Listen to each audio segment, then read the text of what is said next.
Family, how are y'all today? How are y'all today? 1 second. Come on in the house. Come on in the room. I say, come on in the room. Come on. All right, family. I got every light on in my apartment.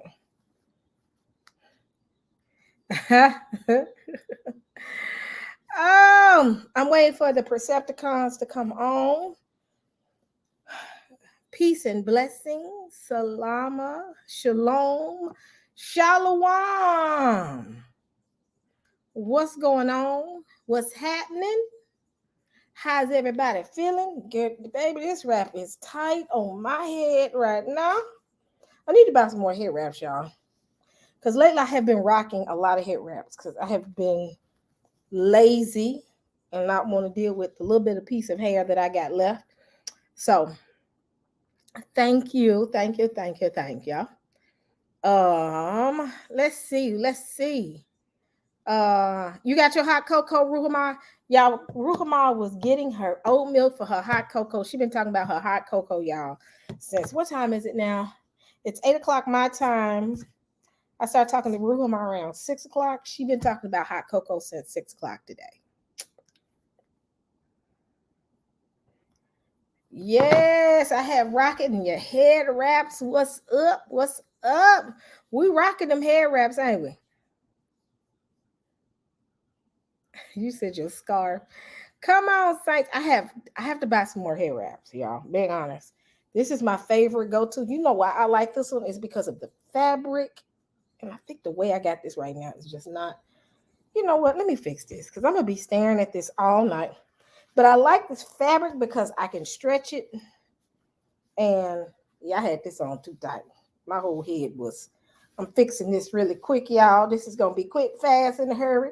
But I like this fabric for this head wrap because it's stretchable. It goes with everything because it's all black. I sent the link in our text messaging. Look in your text message, Jeremiah's there. If he would check his text message, I sent it to you. He is, you know what, y'all? Pray for me. Let me see. How does this? Let me see. Did I fix this? Yep. This is a little bit better. It's gonna do for the night. But yeah, they give me headaches too. I got this heat on, Saints. Let me cut this heat off. Woo! It is 30-some-odd degrees outside. We've been rocking this heat in my house, and I'm feeling it now. Oh, time to close this work computer up, Saints. The Shabbat, the computer gets put in the bag. I don't look at it, none on Saturday. I have even turned down job positions that said you will work Saturday. I am so serious. My Shabbat is the day of rest. I'm going to do what I want to do. I go spend time with my family, talk to my friends, pray, meditate, have downtime. That's my Shabbat. All work stuff is being put away. I'm going to be honest. I try my best not even to create a bunch of dishes so that I don't have to wash dishes. I don't wash clothes, even though I love to wash my clothes. I'm just joking. I make a point not to wash clothes. I try to wash clothes on either Friday or Sunday. So, all right, welcome. We have Preceptikans in the room, in the house. What's going on? Everybody got their own little Preceptikan, little icon. I see we're not all together today, huh?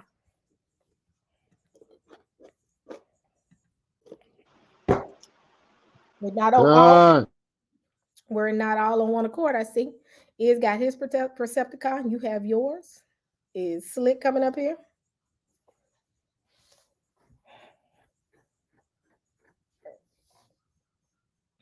All right. Can y'all hear me? All right. Well, I'm gonna continue talking until they are ready. Let me take this off. But yeah, my Shabbat is very serious, y'all. I don't do no work. I even had jobs just here recently. If anybody knows that my contract is short, it's getting on my nerves now. So I'm looking for other contracts. But I've had offers to like work Saturday, and I've been like, no go. So But I take Shabbat serious. Shabbat is my day of rest, my serious day of rest. Let's see what we got going on, y'all. Okay, so Yirmi, are you good? Con, Did you send the link to Ashaya? con, Well, everything is con. What happened to yes or no? He is so harsh. Con. con, He keeps saying con. Y'all, Yirmi is not finna get on my nerves. Yirmi, are you gonna say con the whole every time I ask you a question? con. Shalom, peace and blessings, family. All right. Let me let you go ahead and make the noise and play the music. I'm gonna mute myself out. All right.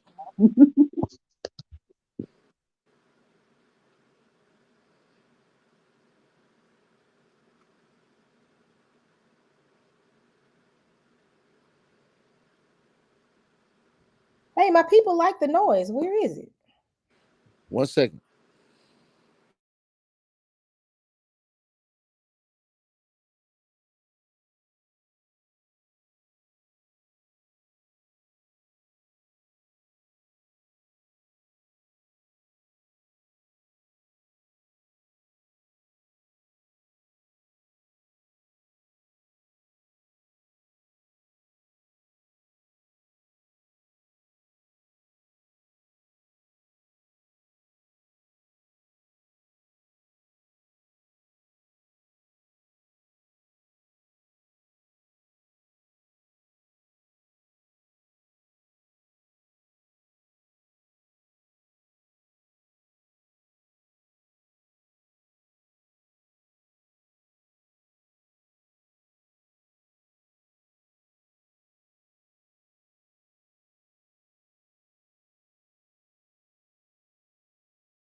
Well, yeah, man, we just in here, stump a couple mud holes in a few doctrines, you know what I'm saying? Show some love. You don't get to come in here, the word Gentile also means heathen.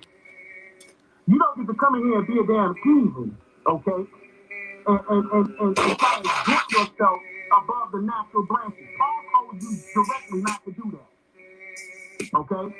And so since you don't care about the natural branch and the culture and the custom that come from these people, and when we sit around amongst ourselves and we teach our children from generation to generation to honor the ways of old, to hold themselves to a cultural expression that connects them to antiquity and their ancestors.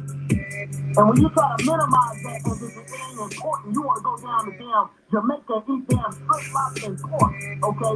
Because you want to sit around and do that and look ridiculous, and the Bible is telling you not to do it for a reason. It ain't telling you, the Lord just don't happen to, he just happen to have a problem with pork, or you just happen to have a problem with shrimp. Nah, there's a reason. And when you go into in the scientific reason, and you look and see that these animals have a particular type of enzyme that in them that cannot be cooked away by fire.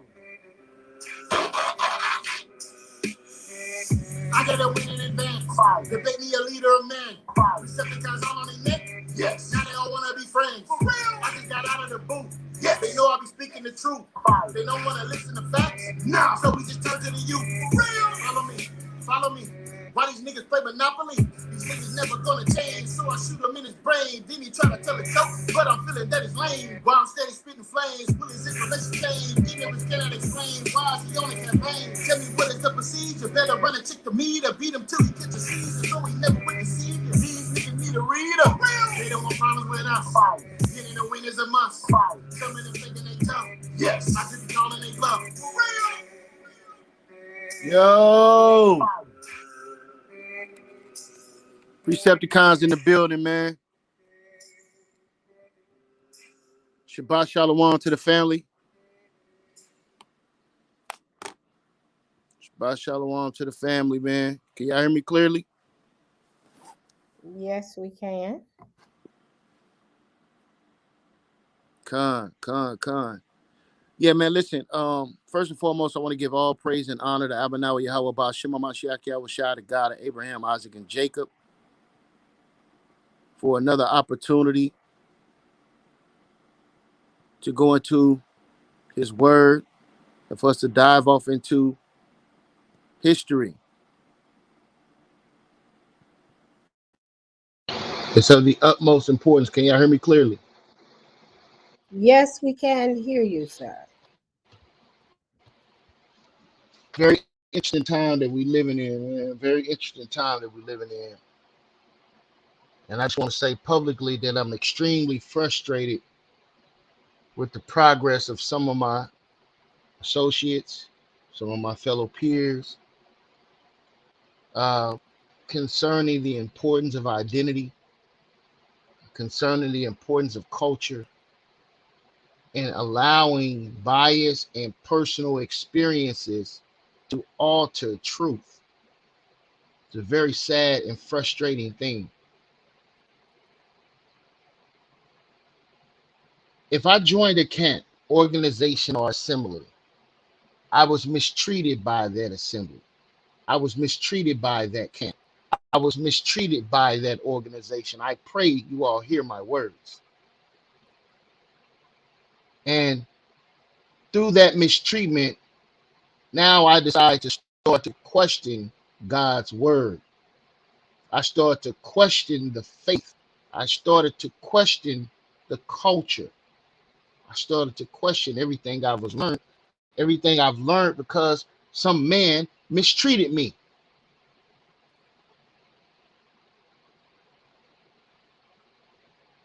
For me, you wasn't in that organization, camp, school, or assembly for the right reason.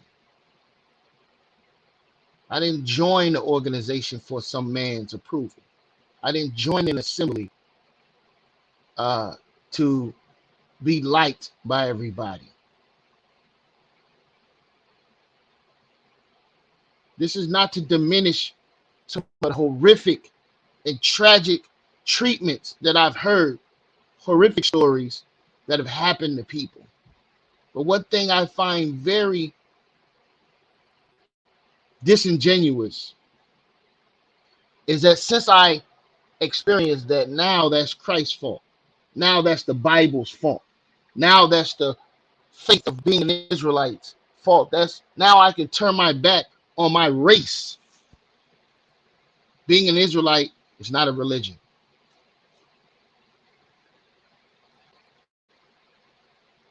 But these same people claim to be Christians. They claim to be Jews. They claim to be Muslim. I don't see anyone putting down Christianity for what Eddie Long did. For the financial rape of Creflo Dollar and TD Jakes.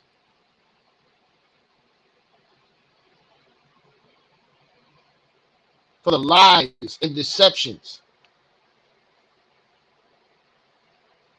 So now I have to throw the baby out with the bathwater because some man mistreated me, some organization mistreated me. So now I'm going to not only go after the man, after the camp, after the organization, I'm going to go after all camps. I'm going to go after all organizations. I'm going to go after the faith, the Israelite faith, and which is what our Savior, Hamashiach Yahweh, who the world ignorantly calls Jesus Christ, he himself was an Israelite. They said in a movie, a very important quote, a movie called Five Heartbeats. The brother said, every night I gotta fight to prove my love.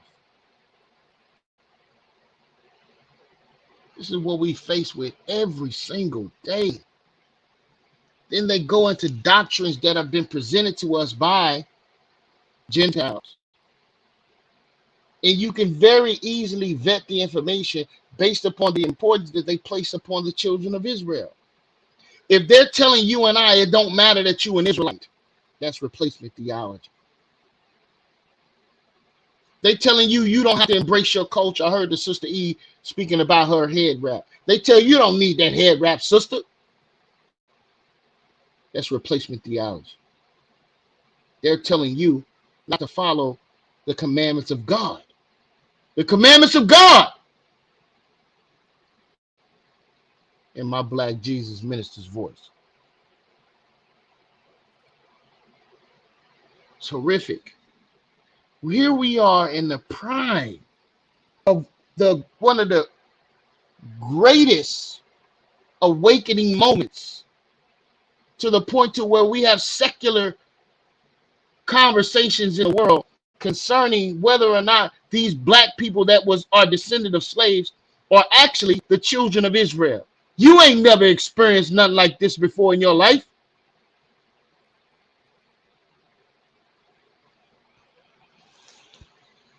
Never before has it been on such a grand stage. We've had celebrities. We have had other instances where this conversation was sparked, but not to this degree.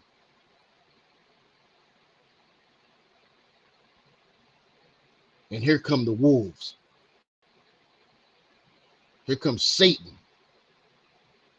to pull away that which was sown in your heart. This is the sowing of the seeds. So we have to go into topics like this, such as social engineering, to be able to convince our brothers and sisters that there have been orchestrated efforts to keep you and I from certain informations. There was books that just was sold last year for $50, and today you look up, those books are now $2,000. Is that a coincidence?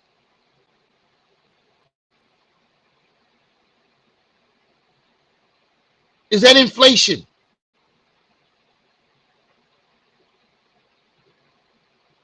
It's now time for you to wake up. I asked my brother E is a very important question. I said, brother, when they say that we're not Israelites and we should turn to DNA, I have a question concerning that, because for some reason there's an unexplained phenomenon that has happened on the world stage concerning the God-given talents that was given to a particular people. Everybody on earth ain't LeBron James. Everybody on earth ain't Michael Jordan. Everybody on earth ain't Usain Bolt. Everybody on earth don't have these gifts and talents, which are God-given, which are unexplainable, which DNA can explain. Can DNA tell you whether or not a person is more athletic than another person? So you want to dismiss these God-given talents as if God didn't tell you and I that he would make us the greatest people on planet Earth. Also, that don't matter.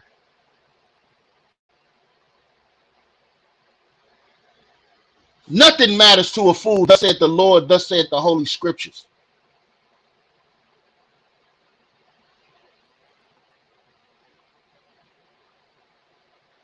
Now you got our Hebrew Israelite brothers confronting the Jewish community concerning the historical relevance of the transatlantic slave trade and the mass scattering of quote unquote black people.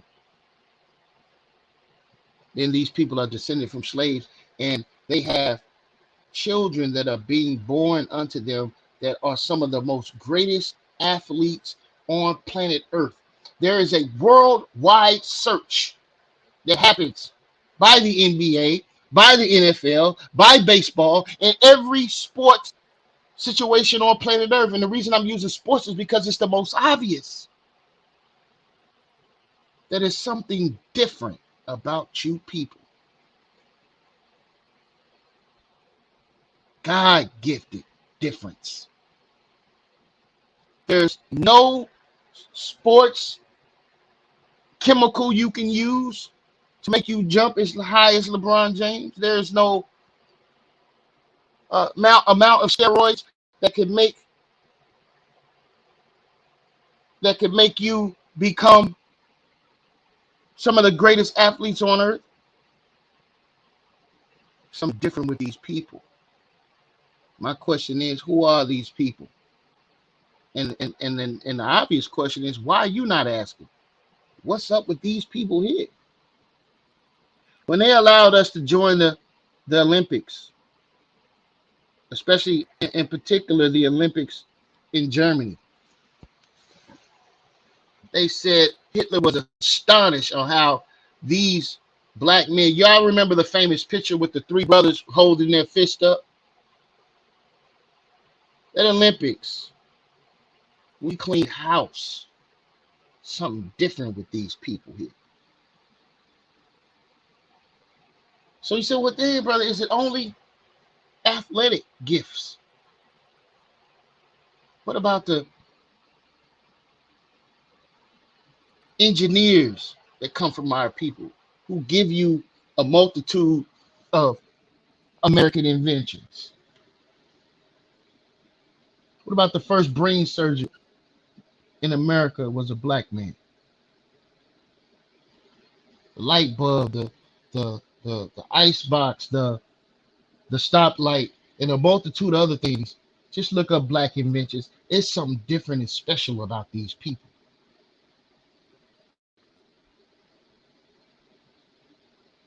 Am I making this up? How can the people be so destroyed but be so gifted at the same time?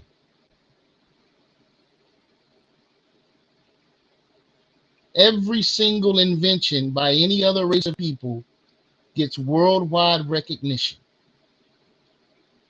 But when we invent things,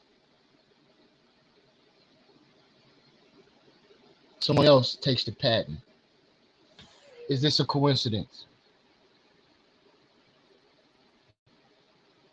So I want to encourage you, brothers and sisters, on this Shabbat night to stay encouraged. The Lord is stirring up a great thing. And it's your job for those brothers and sisters that are in the know, those brothers and sisters that are experienced, those brothers and sisters that have come to the point to where now it's your time to teach. Kanye West needs to be taught. Kyrie Irving needs to be taught.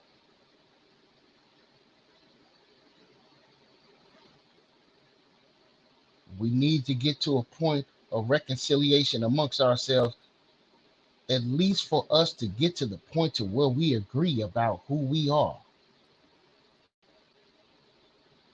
Brother Is, you got anything you want to add?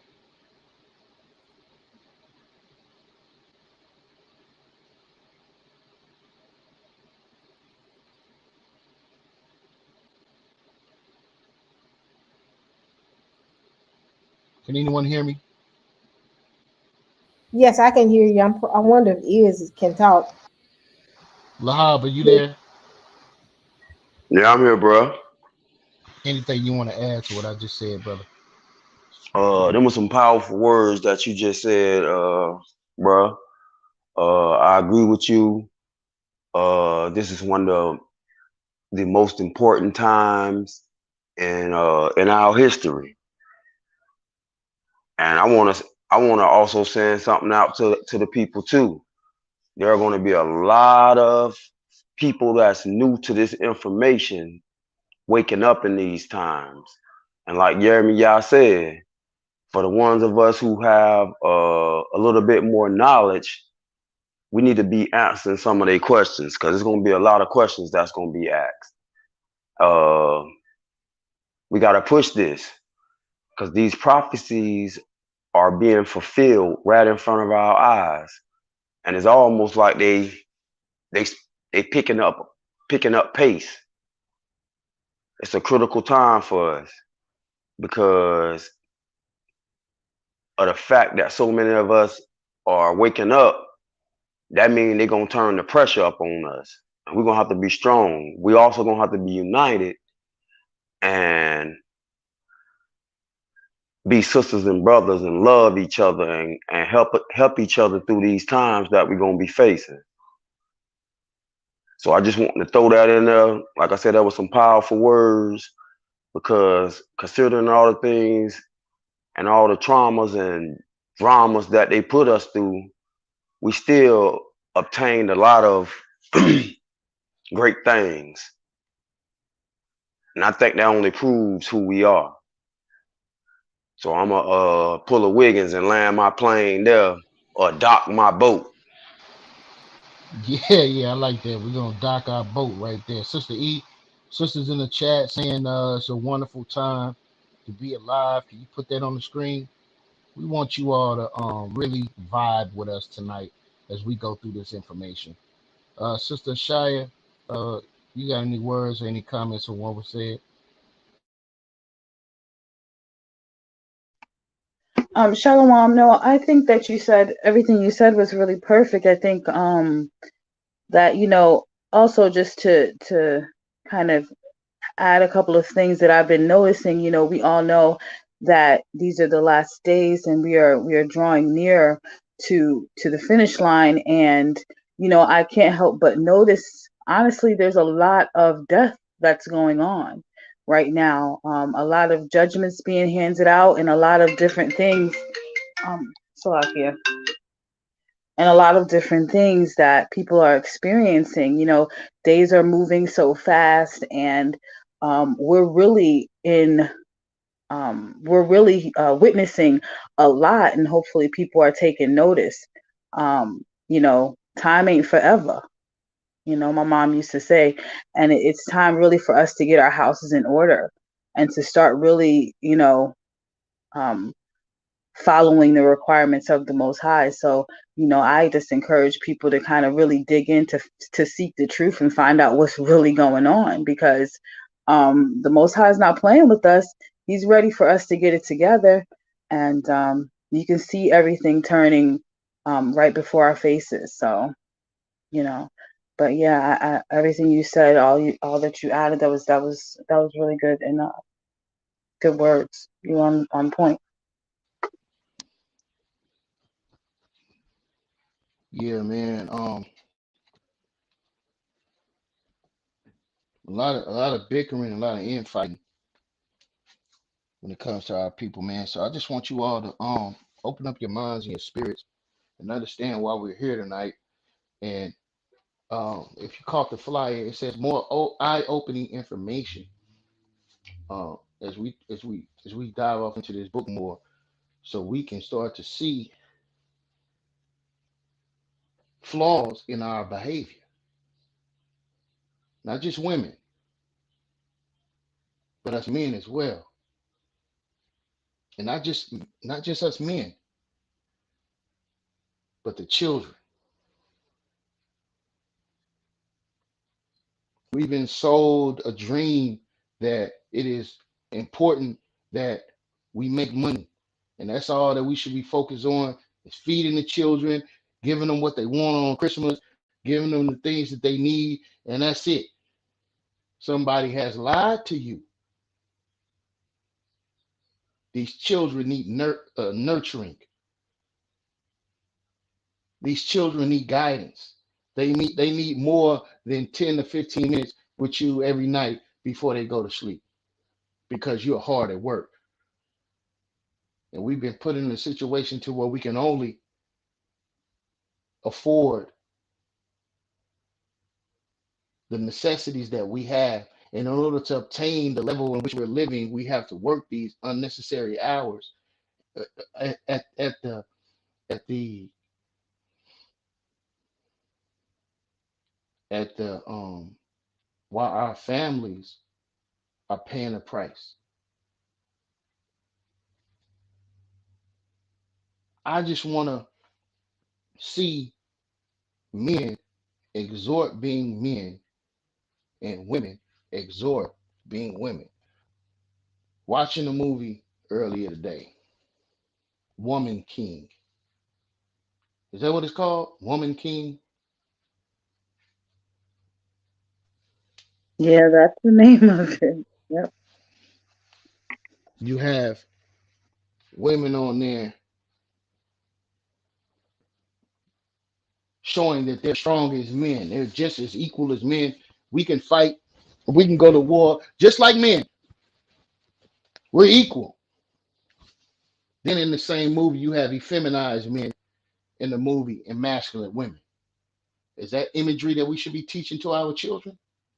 When did it become not a good thing to be a woman, to be nurturing, to be loving, to be kind, to be patient?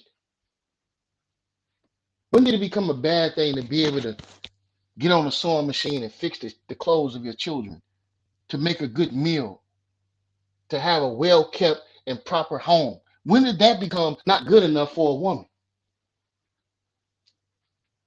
While simultaneously embarking upon any endeavors that's in her heart that she want to embark upon without restriction. But never losing her femininity in the process. Why do a woman have to become masculine in order to be equal? I'm saying we're equal. We just serve two different roles. Just think about it. If we all in the body of Christ and the hand on your body now says, you know what? I'm equal with the foot. I can do what the foot do. Put me on the ground and walk on me and let me stabilize you. You wouldn't do that. The hand is a part of the body. The foot is a part of the body. Why is the foot and the hand arguing with each other? I need to utilize the hand for things I need to grab, things I need to hold, things I need to touch. I don't do that with my feet. I'm saying, when did it become not okay to be feminine? We should exhort our roles and not transition into the land of confusion. When you go out into your community, you don't know who's a man and you don't know who's a woman. Is that the reality in which we should be living in? Is that the proper thing? That's confusion. That's the land of Babylon. Confusion. Why can't we explore proper roles and exert those roles? If someone is in a company and they make the signs, they sit, they draw, they make the signs. They don't know nothing about putting the sign together, adding the electricity to it, going out, putting a pole in the ground and putting it up for people to see. You need a team. When did it become a bad thing to be a team, family? When you're dealing with basketball, you got to have a point guard, you got to have a center, you got to have a small forward. They don't want that no more. The same confusion that's going on with men and women is going on in basketball. Now anybody can just play any role. Confusion. Somebody got to get the rebound. Somebody got to bring the ball up the floor.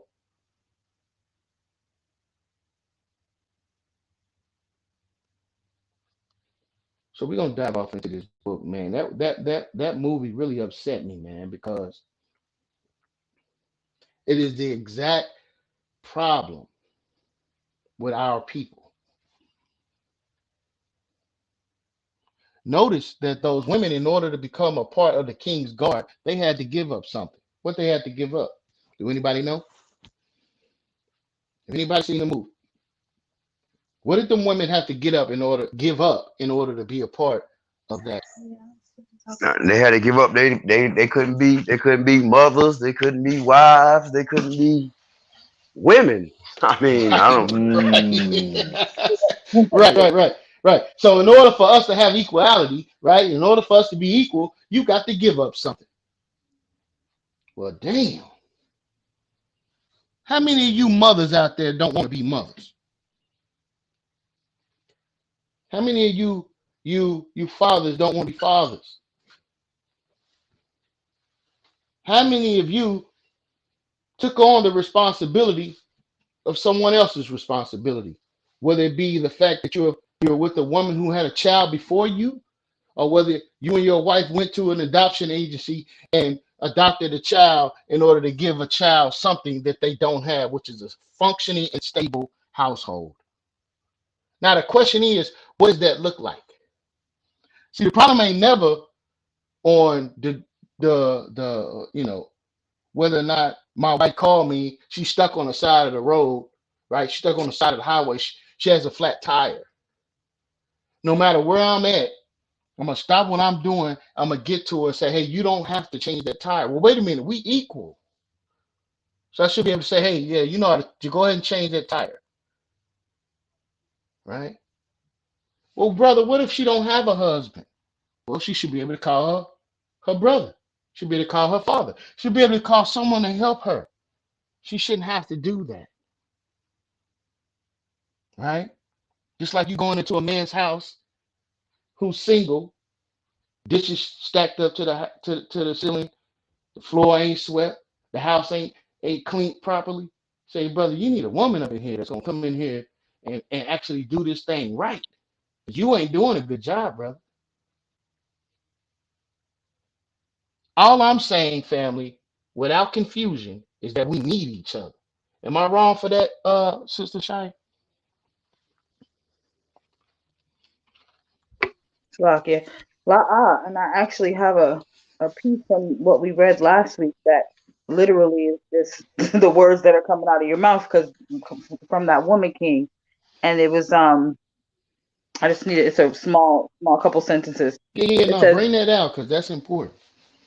Han. It says women cannot have it all. They must choose between love and power in the personal sphere. This is how heterosexuality works. An ideology that equalizes power is designed to neuter heterosexuals. It turns women into men and emasculates men. It creates heterohomos, two sames instead of two complements, unable to bond. That's like literally, that's literally the woman king in like two sentences. So, yeah. And that's part of what we read last week. So, I mean, listen. So, well, it was 2 weeks ago because we had a situation with Sister E, but we ain't gonna go there right now. I mean, What you say about me? I heard my name. What don't even worry. Right. I'm not Too even finna early. worry. Yeah, we had You a know. situation. Yeah, so I pray that you all are excited about going back into this book again. We're just examining behavior, right? And sometimes when we read the Bible, this is what happens, right? So you read the Bible and you start saying, man, I'm doing things opposite of what the Bible said. Let me try a little bit of corrective behavior so I can start, so I can get more aligned with what the Lord is calling me to do, correct?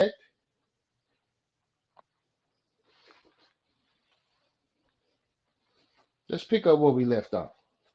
Sister Shia, are you there? Let the people know where we at.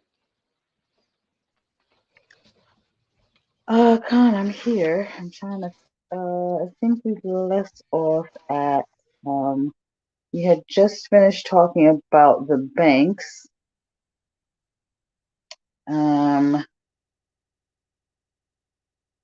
I think we were about to go into. We're still inside of the introduction, but I think we were supposed to go into Freemasonry and the roots of feminism because I don't think we talked about the Illuminati and the Luciferians, did we? Um, yeah, I think so. We did talk about them. Okay.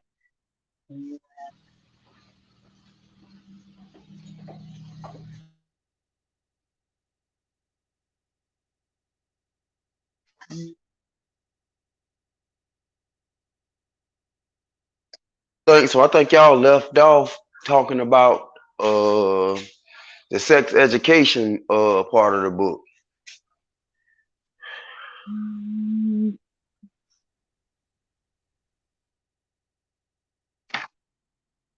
I don't think we talked about like Yeah, I think that was dealing with. that was earlier in it. Lucifer, the rebel angel and Lightbringer is a symbol of the banker plan to hijack mankind for their own purposes. I don't think that we talked about the Luciferians, to be honest with you. I don't think we got that. No, no. Yeah, you can start there. Yeah. Yeah, I don't know. Lahab, do you remember? Do you remember us talking about the Yep. Luciferians? No, y'all didn't cover that yet. So Well, I think that'd be a good spot. yeah, because we were talking about the banking system. That's right. And we got into kind of a little bit into communism.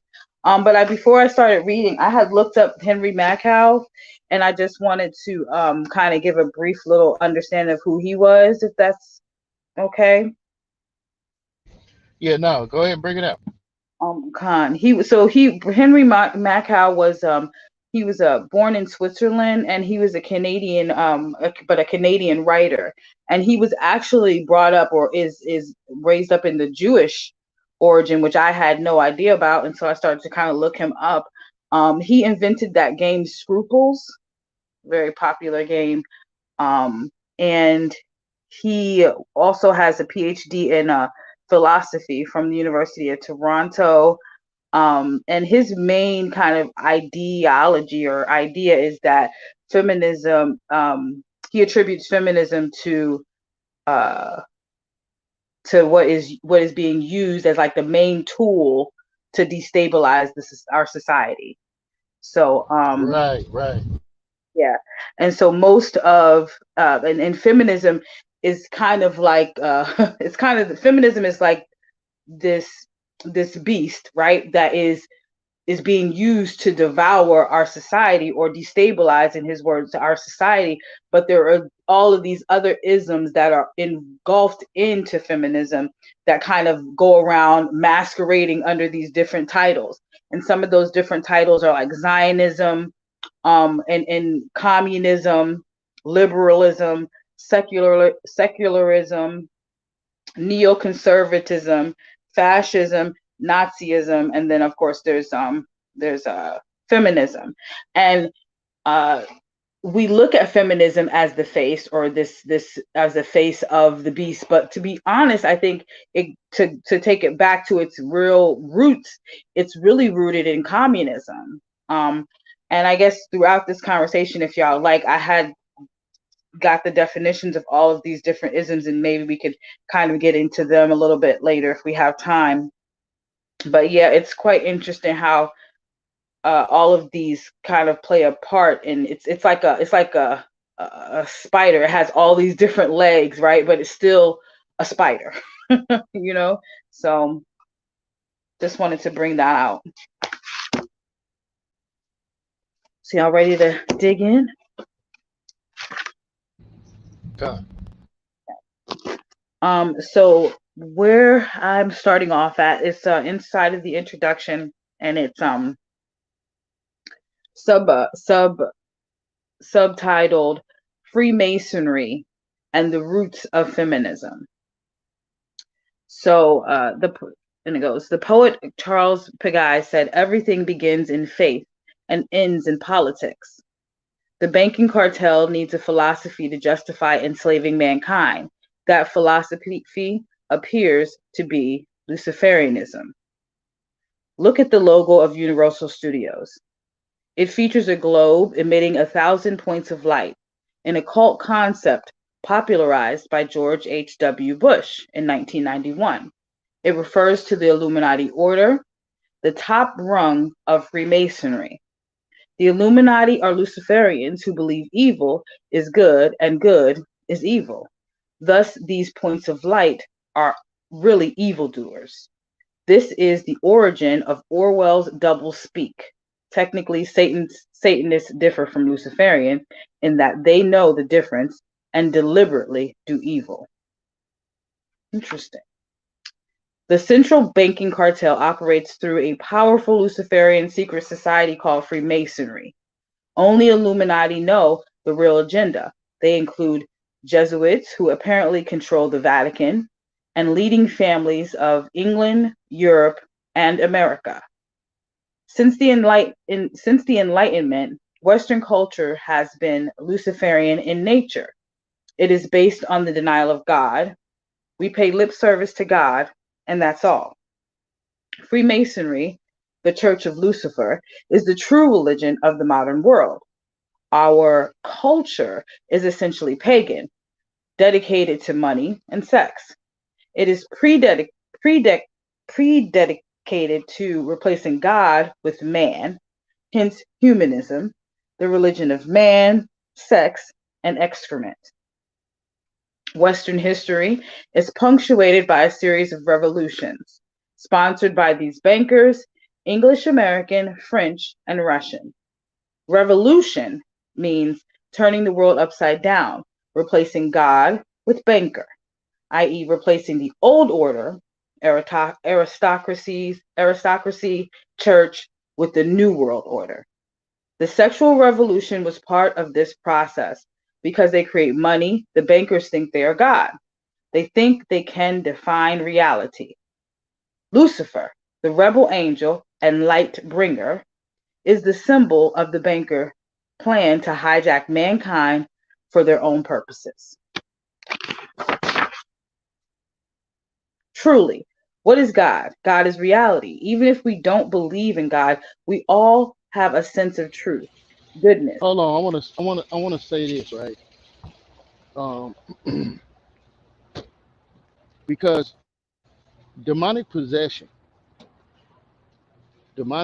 people, um, first thing they think of is movies like The Exorcism, right?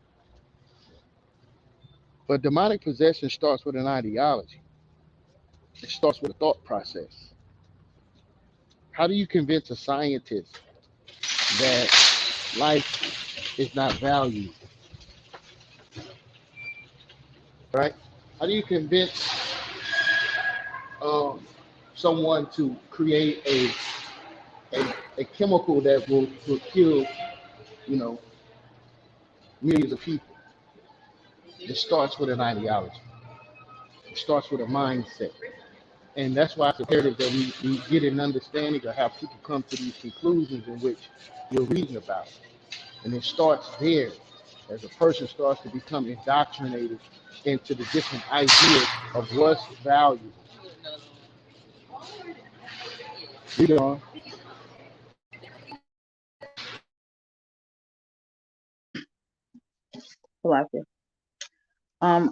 Truly, what is God? God is reality.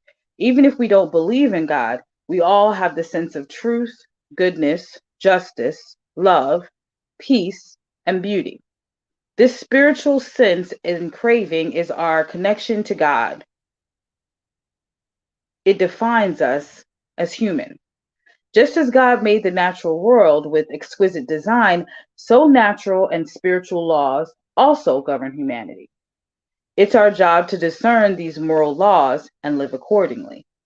In the New World Order, the Illuminati bankers turn reality upside down to serve their interests. They proclaim evil is good and lies are true, as they did in the Soviet Union. They smell like skunks, but they say they smell like roses, and the mass media and professors sing hosannas. Already their Kabbalistic magic makes such absurd claims as men and women are identical and homosexuality is natural.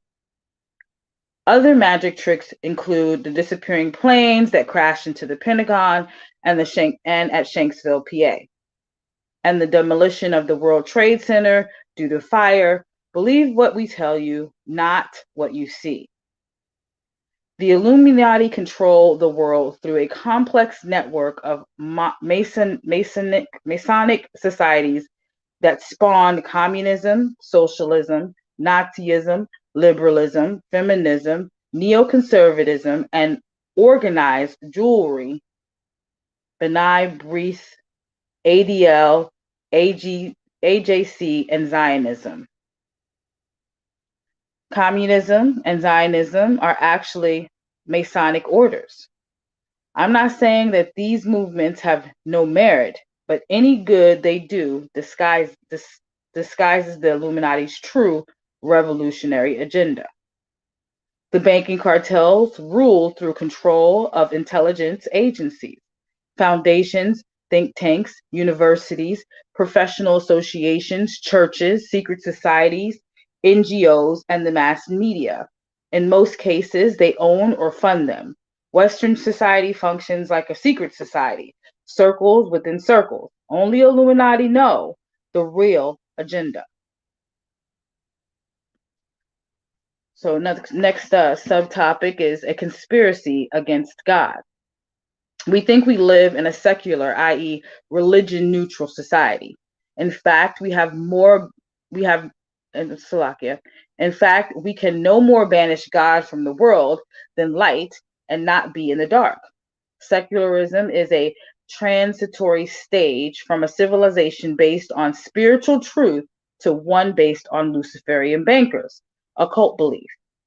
First, we are weaned off religion, then we are taught the New Age dogma, or Luciferian.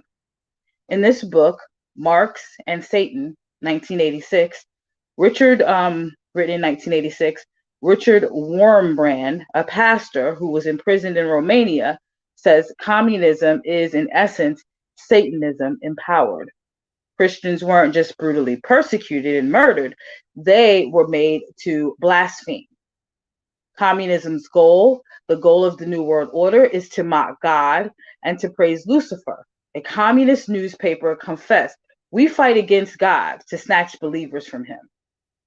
According to Wormbrand, the Russian Revolution was a time when love, goodwill, and healthy feeling were considered mean and retrograde. A girl hid her innocence, and husbands their faithfulness. Destruction was praised as good taste. Neurasthenia as the sign of a fine mind. This was the theme of new writers who burst on the scene out of obscurity. Men invented vices and perversion and were fastidious in their avoidance of being thought moral. The Luciferians portray their rebellion against God and nature as progress and freedom. Their permissiveness refers only to tearing down the divine order. In the initiation into the 7th degree of Satanism, the adept swears, "Nothing is true and everything is permitted." In the Communist Manifesto, Marx said all religion and morals will be abolished and everything permitted. A goal of the globalism is the same as communism. The world's elite masked Luciferianism and New Age paganism and Gaia worship, or Gaia worship, Slovakia. The Luciferian Trust runs the only chapel in the United Nations, and the only statue in the UN building is the pagan god Zeus. Wow, I'm gonna read that again. The Luciferian Trust runs the only chapel in the United Nations, and the only statue in the UN building is the pagan god Zeus.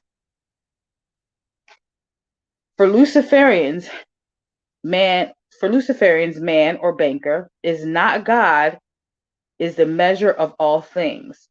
For example, Gloria Steinem, a founder of second wave feminism, said, "By the year 2000, we will, I hope, raise our children to believe in human potential, not God."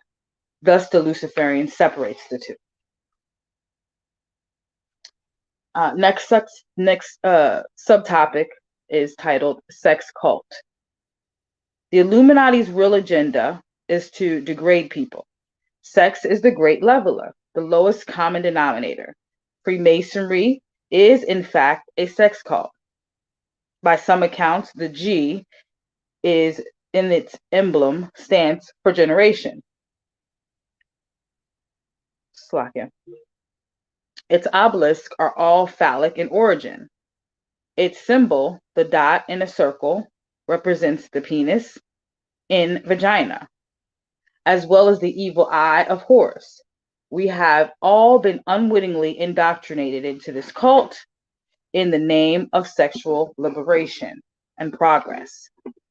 In 1786, defectors exposed the Illuminati order. Many of their secrets were published on the subject of women. One Illuminati document stated, There is no way of influencing men so powerfully. So you all see why, the videos that I had lined up to go along with this study was to show how these things were pushed to the forefront by particular men and certain movements by well-respected men in their community to get us to this point to where we become desensitized to certain things, and it all starts around sex and pushing sex to the degree that it is at the forefront of everything, every part, every aspect of our daily life. You all can notice and see this. This is purposely done, right? And once you start to get into the intricacies of what these men have done, it's really diabolical and very disgusting. And this is what they're pushing for us to do, man. So, for those that haven't seen those video clips, man, you can go to the Preceptikans room on Clubhouse and see social engineering. Go ahead, sir. Han. There is no way of influencing men so powerfully as by means of the woman. These should therefore be our chief study. We should insinuate ourselves into their good opinion, give them hints of emancipation, of standing up for themselves. It will cause them to work for us with zeal, without knowing that they do so, for they will only be indulging their own desire for personal admiration. And this is James Warden, coming out of James Wardner's book, Unholy Alliances, written in 1996. Another Illuminati document, The Protocols of the Elders of Zion, talks about eliminating the family and manipulating the masses by cultivating in all a sense of self-importance. We shall destroy among the Goyim the importance of the family and its educational value. In this way, we shall create a blind, mighty force which will never be in a position to move in any direction without the guidance of our agents.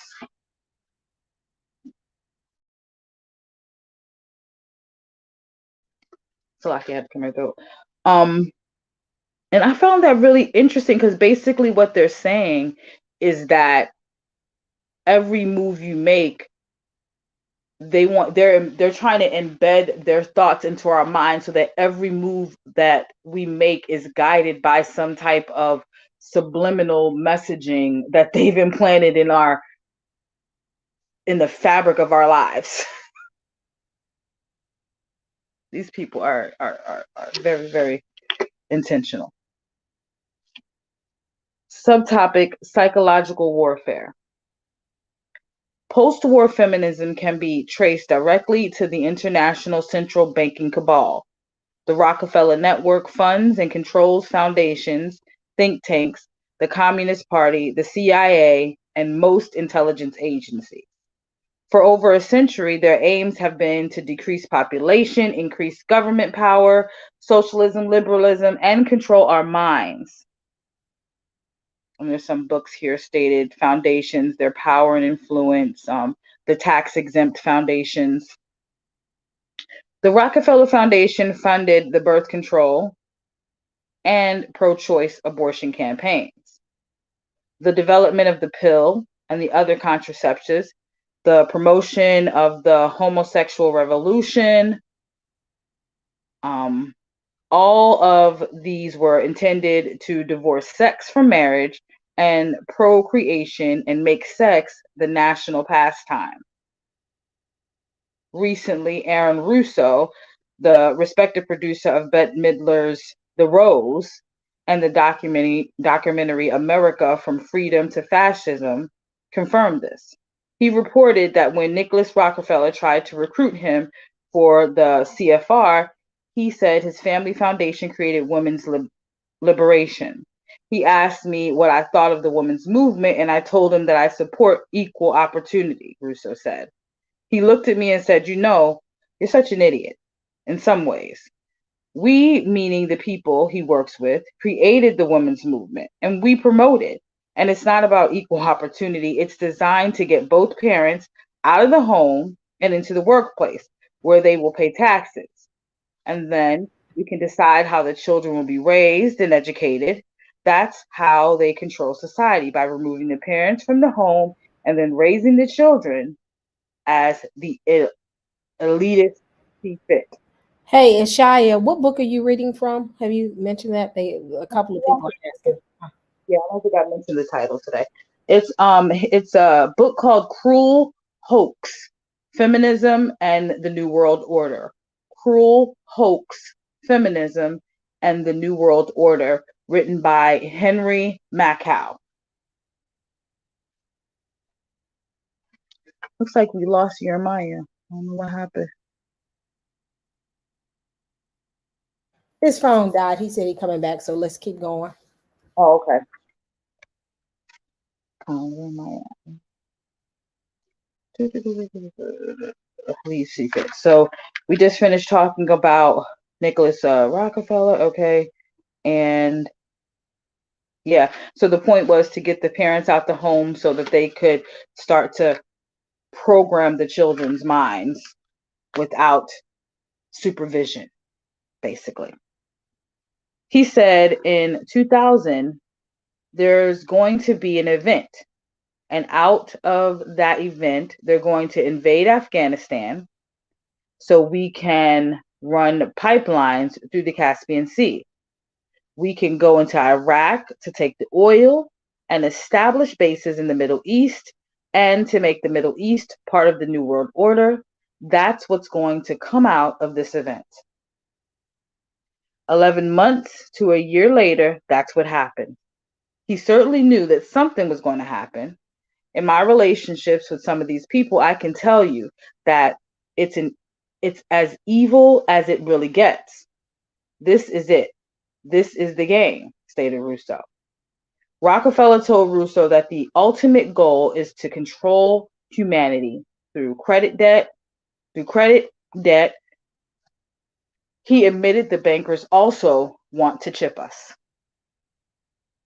If you Google Rockefeller Foundation and women's studies, you'll get 500,000 citations. Most acknowledge financial support from the Rockefeller Foundation. Many applications ask for evidence of political activism. In women's study classes, young women are taught to be activists, i.e., New World Order change agents. A subtopic: media eradicates love.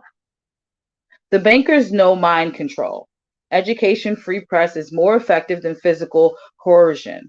Every facet of the mass media, movies, TV, magazine, music, commercials, the news, is used for indoctrination and social control. The propaganda model established during World War II was carried into peacetime. The connection between what happened in communist Russia and America today is that the central banking cartel is asserting its totalitarian control. On my website, see within the 3-part series, Rothschild's Conduct, Red Symphony. In order to arrest our development, this is what he was talking about at the beginning of the book, in order to arrest our development, the elite struck at the crux of heterosexual union. Female trust in men. Gloria Steinem, a CIA agent, wrote, "The most dangerous situation for a woman is not an unknown man in the street, or even the enemy in wartime, but a husband or loved one in the isolation of their own home." The other feminist founder, Betty Friedan, was a professional communist propagandist. In her famous book, The Feminine Mystique, Friedan actually compared homemakers to concentration camp inmates. These walking corpses surrendered their human identity and went almost indifferently to their deaths. Indifferently to their deaths, she said. Strangely enough, the conditions which destroyed their human identity were, were not the torture and the brutality, but conditions similar to those which destroyed the identity of the American housewife. It was work that did not emanate from their prisoner's own personality. Monotonous, endless work with which offered no hope for advancement. Can we compare looking after loved ones in the comfort and privacy of home with being subject to forced labor, rape, beatings, and starvation? Strangely enough, according to Friedan, this torture was nothing compared to the housewife's lack of opportunity for self expression and advancement. Who is she kidding? Standard psychological warfare makes such absurd and obscene claims as though they were brilliant insights. Feminists fell for this hoax, hook, line, and sinker. Both Steinem and Friedan were alienated from love and marriage because of their families. Steinem was the product of a divorce, an irresponsible father, and an invalid mother whom she had to nurse as a teenager. As a girl, Friedan hated her supercritical mother for making her feel ugly and for killing her father. In her That's book, that's Slovakia, interesting. I'm going to continue, but it seems like the concept of this feminist movement, there was no male presence in the house. not in the house, is not from these two ladies that they appointed the figureheads, right? Yes, Because yes, Gloria Steinem and Betty Friedan, they were the figureheads, but they were communists. They weren't even necessarily feminists. This was kind of like, that's why I was saying in the beginning, feminists and communism, they kind of are like hand in hand, honestly, because it's like all the breed of the same breed. But these two having these really unstable lives is kind of what fueled them to destroy everybody else's life. yep, And we didn't, we didn't realize that's what it was. And I was just something just popped. It's yep. kind I of don't like know. how, Uh-huh. like, Go ahead. it's I'm kind of sorry. like it's kind of like what they say about, um these days in these songs with Beyonce and Cardi B. They talk about, like, Beyonce talks about being all the single ladies, but she married with kids. And Cardi B talking about how she don't cook, she don't clean, and she don't do this, but then she has a husband and children at home. And it's kind of, that's, they perpetuate this. Now these ones were living it. They were living these dysfunctional families, and that's why they fueled it. But nowadays, like, you don't even have to be living this. This doesn't have to be your case, but you just automatically do it. It's you're spewing this damage to people, even though that's not even your reality. You know what I'm saying? So it's just so convoluted. So do you want me to keep going? Yes, keep going. Um Okay, in her book Spin Sister, Myrna Blythe says the media sold women a career in exactly the same drum banging way that the happy homemaker had been sold to their mothers. Blythe was the editor in chief of Ladies' Home Journal from 1981 to 2002. According to Blythe, the Illuminati owned women's magazines, undermined women's natural loving instincts with the following mantras: men can no longer be trusted. One. Two, women are victims by virtue of their sex. Three, women should be selfish. Four, sex is not reserved for love and marriage. Five, self fulfillment lies in career, not family. Thus, millions of women became schizophrenic as they attempted to reconcile these messages with their natural instincts and desires. The wreckage, broken families, and dysfunctional people is strewn everywhere. At the same time, as well, we see Playboy magazine aimed a similar message at men. You don't need to get married to have sex. Marriage and children are a burden and a bore. Dysfunctional, isolated, alienated, sex-starved people are politically impotent. At my website, he lists his website, you can find dozens of articles that expose the working of the world government conspiracy through history. And I went on his website. He does have a lot of information there. More evidence. Conspirators don't broadcast their plans, but over the years, word leaks out. Senator Jesse Helms was anything but a conspiracy theorist, but in a speech to Congress in December 15, 1987, the future Senate Majority Leader warned that the Eastern establishment was waging systematic psychological warfare against the American people to establish a world government. The Eastern establishment refers to the Rockefellers. At the 1991 Blydenburg meeting, David Rockefeller thanked the media for covering up elite plans for the supranational sovereignty of an intellectual elite and world bankers. It would have been impossible for us to develop our plan for the world if we had been subjected to the lights of publicity during those years. In the memo to Bernard Berelson, dated March 1st, 1969, Frederick X. Jaffe, vice president of Rockefeller-sponsored Planned Parenthood, outlined measures to reduce United States fertility.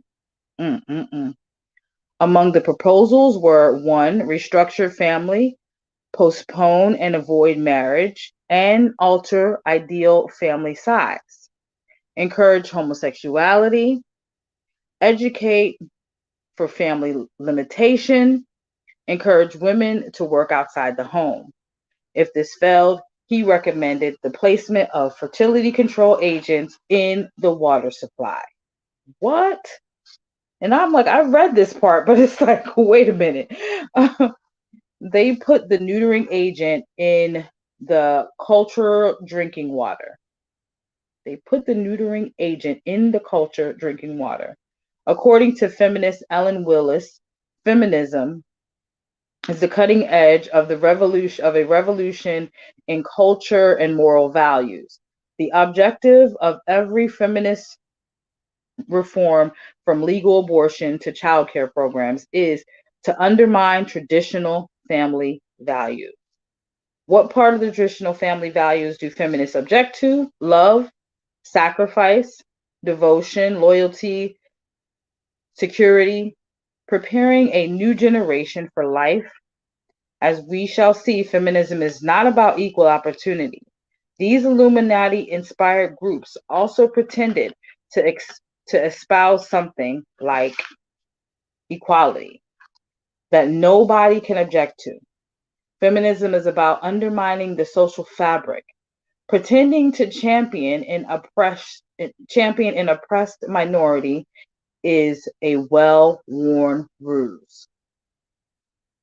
Communist dictator Joseph Stalin wrote, America is like a healthy body, and its resistance is threefold: its patriotism, its morality, and its spiritual life.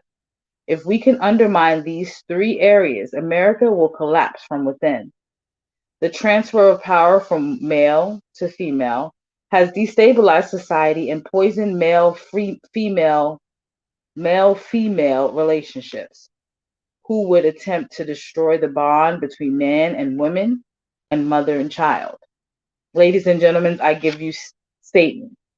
We are dealing with a cosmic conspiracy, a diabolical conspiracy against God and man. They wear a friendly face and talk about rights and freedoms, but the true agenda is to replace God, to further concentrate in wealth and power in the hands of the super rich, and to degrade and control the human race. When confronted with the truth, they respond in three prescribed ways: ignore, deny, trivialize, or smear. People prefer to cling to the lie then admit their lives are based on a monstrous fraud. Where there is no vision, the people perish. Proverb says, I'm afraid we are well down this gangplank. There is a Far Side cartoon in which a flea is surrounded by trees like stalks. There's a Far Side cartoon in which a flea is surrounded by tree-like stalks. He is studying a sign featuring a dog with an arrow pointing to the dog's back. It says, "You are here." Despite the unflattering analogy and the disturbing nature of the truth, I hope this book provides similar perspective for people. So that's the introduction. And the first chapter is on Betty Friedan, who's basically the pioneer of, or the founder of, modern feminism. So do we want to begin, or we want to wait till you want to begin the first chapter? Yep, we can begin the first chapter. Where's Jeremy, y'all? Oh no, that's what I was saying. I was like, I was going kind of into the book, then starting that first part of the one. Huh? Do you want to see if anybody has questions? Or do you want to go into the chapter? I'm following your lead. Yeah, I don't I don't know how good I'm going to be at asking questions, but if someone has maybe a comment, maybe we can do a comment section, because we did just read a lot of stuff, there's probably people that might want to make a comment. Anybody got comments? It's just so interesting to hear that with the feminist movement and how it ties to communism, and how it is ultimately a divisive plan to destroy the family unit. And that's what I'm getting from it.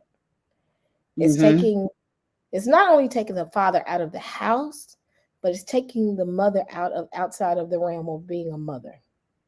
And we have to realize that, the structure of the family was put in place for a reason. The husband ultimately, and the father is the protector. The mother is the nurturer. If you take the protector out and then take the nurturer out, you put it like this. And I'm just going to be very transparent right now. I used to actually date a guy, and me and him are very close friends even now.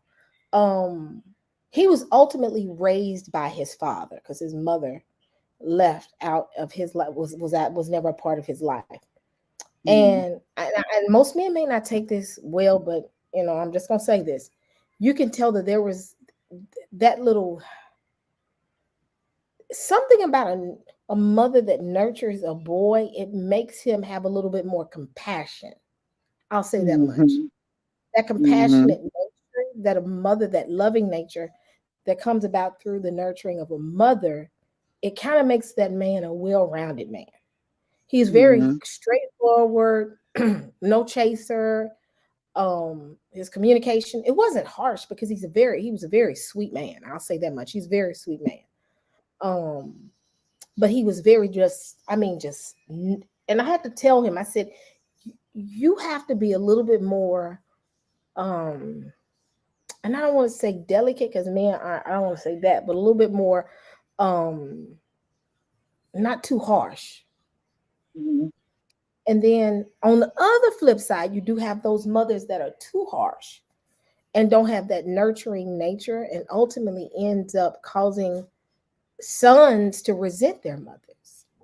And I'm gonna be honest, most men, it's just something about that balance with that mother when she has balance.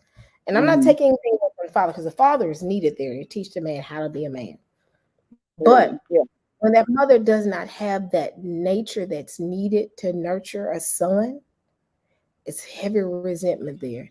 And I'm gonna be honest, a lot of men that I've known, especially within the choir scene, when they turn to a lifestyle that's not pleasing unto the Most High God, in some cases, their mothers were never, they had some form of resentment towards their mother. I can believe it. Some form of resentment, which ultimately led them to dislike women. It's something about when you take, a man isn't very important. I'll say that much. A man has to be there to teach a man how to be a man, but it's something about that balance of that mother. Both parents are needed. That mother gives that balance that, and I'll say this much, that mother brings that balance. And when you get them into this feminist movement and take them out of that nurturing role, that ends up affecting the family as well, affecting the child. The husband is already gone. The man is already pushed out. Then you got the mother who does not know how to be a mother and nurture to the child. That child is left to pretty much raise themselves. And and what happens is the women pushing the man out, saying that I can be both bodies. I can be the man and the woman. That throws the whole balance off of the entire family. It was methodical in everything that they did. Mm-hmm. Very methodical. I tell people, I said the most important time of my daughter's life was the first 5 years of her life, where I Mm. could be that mother and nurture her, and teach her, and love her, and just be there for her through those formative years, which ultimately kind of created a level of stability for her, that when her stability got kind of thrown off, when I had to take that single mother role, that she was nurtured enough during those first 5 years that it wasn't as impactful when I had to go into the work environment, because that bond was set there. We had a bond from when she was born until she hit that 5 year mark. Um, that kind of gave us that foundation. That's the foundational years. And if you notice, they snatched the mother out during those foundational years. They only give, now company is a little bit more liberal now with far as maternity leave. But truly, the world I came from, maternity leave was what, 6 weeks? And then, Mm. the mother snatched out, the child is put into daycare. The daycare teaches the child. Those are very important years. And, Right. and the thing is, the feminist movement taught you, put your child in daycare, go out here and and go into the work world. Some women have to. Some women have to, and I'm not taking anything away from them. But the ones who have the opportunity, I jumped on it. I had a chance to spend that bonding time with my child. I didn't listen to the feminists that were in my life telling me, you need to go out here and work. You need to do this. You need to do this. I thought about my child. I thought about my husband. Now keep in mind, husband ain't there no more, which is fine. Um, but the child, I was able to give her those foundational bonding years. You get what I'm saying? It's just that feminist movement Yeah. destroyed the black family. Yeah.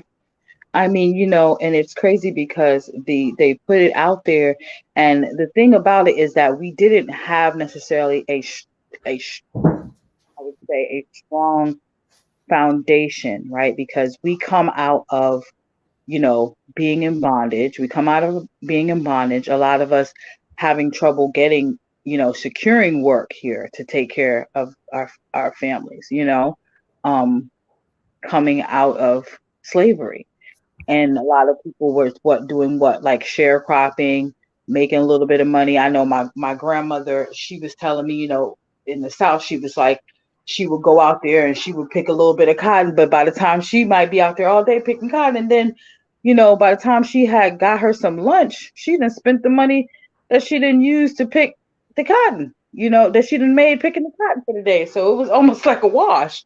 But the point that I'm trying to make is that we came out of that and we go into these low paid jobs, where people really couldn't secure or, take care of their families well.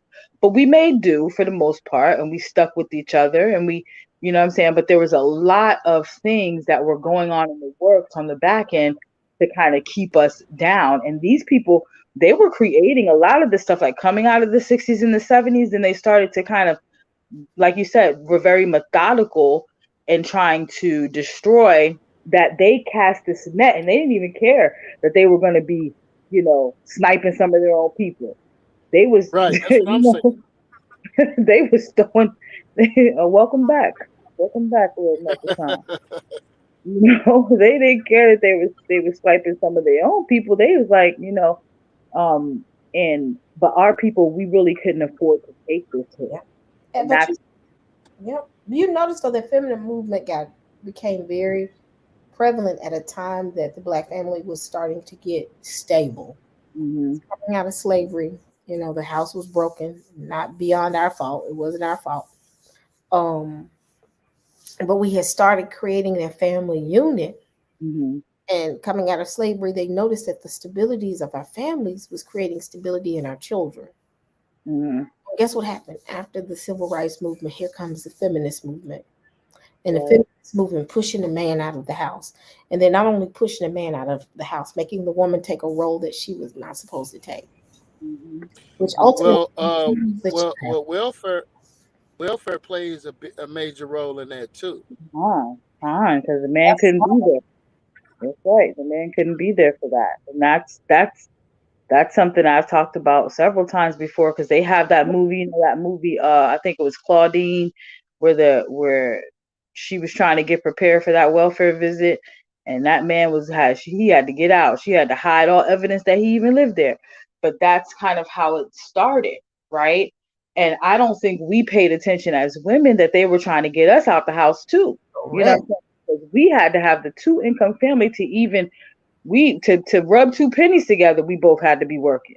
The So turn of the black family was during the season of the latchkey kids. mm, Remember that?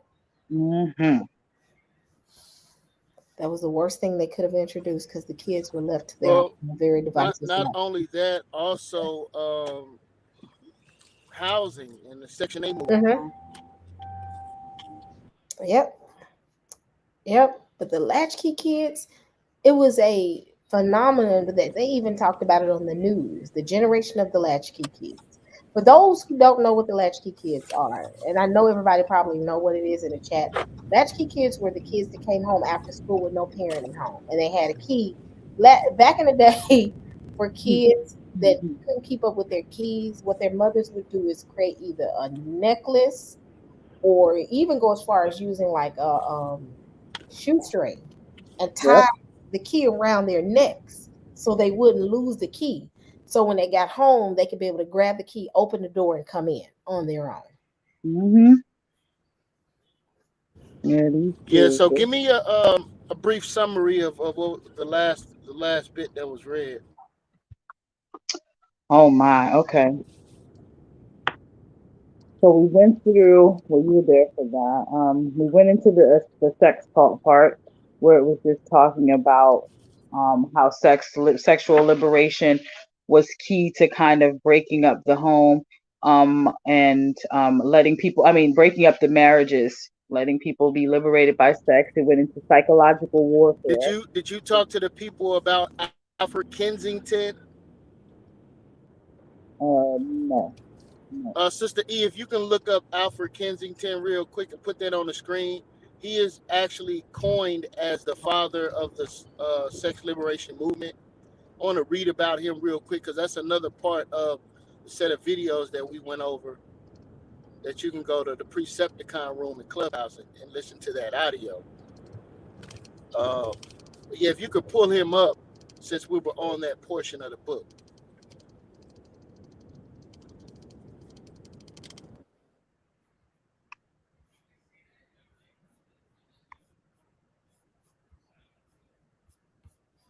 So we also spoke about Sigmund Freud and some of his sexual experiments. Mm-hmm. You remember reading about that? Um, yeah, yeah. In the last discussion, yeah, I remember. I do not want to talk about those studies. Those studies. That was mortifying. Oof. I'm not sure if this is the right Alfred King. What is it? What's the last name again? Kingston? Kensington. Kingsing. I think I have that on here. Hold on. Kingsing. But then, Uh,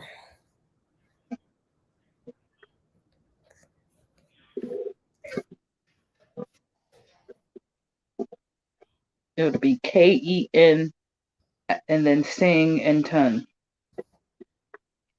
there we go.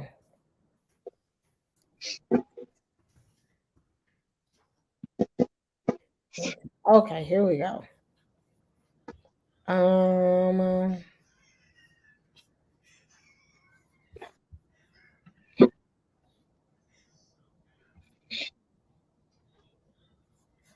is it him? Is this him?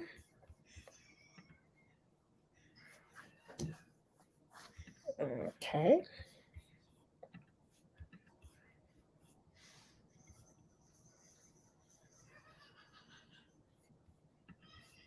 Is this him?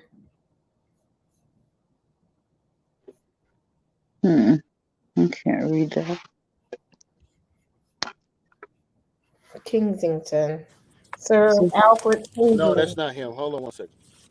Okay. Give me the link for him. I kind of figured it wasn't.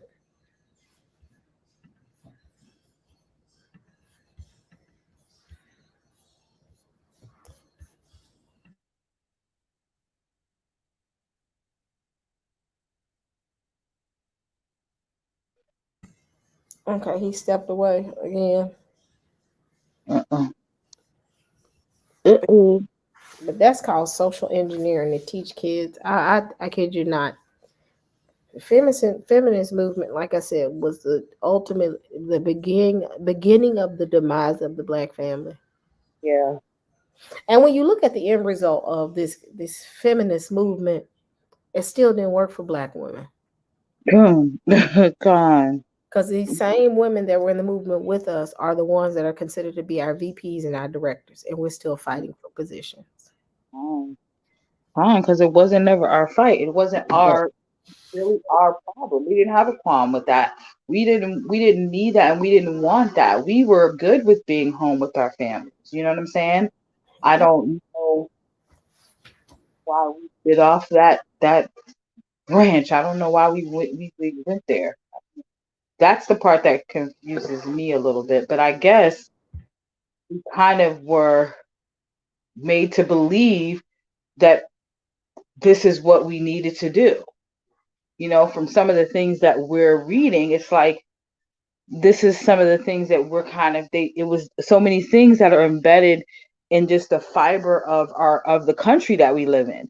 You know what I'm saying? It was probably playing on TVs and commercials and Yep. posters and embedded in our political in the schools and churches. It says here there was people that were involved in it that were a part of the churches.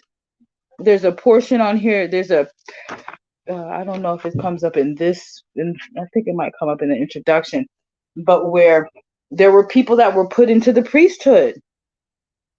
You know what I'm saying? They had people in the priesthood. They had people in the teachers unions. It was like, how do you not get involved in feminism? And Correct. that's what I said earlier, that there are characteristics, not necessarily of, I mean, you might not want to call it feminism, but you look at some of the definitions of these other things that were involved in feminism and this destabilization of our society, and you realize I might have played a part. My parents might have played a part unknowingly. Yep. Yep. You Yep. know,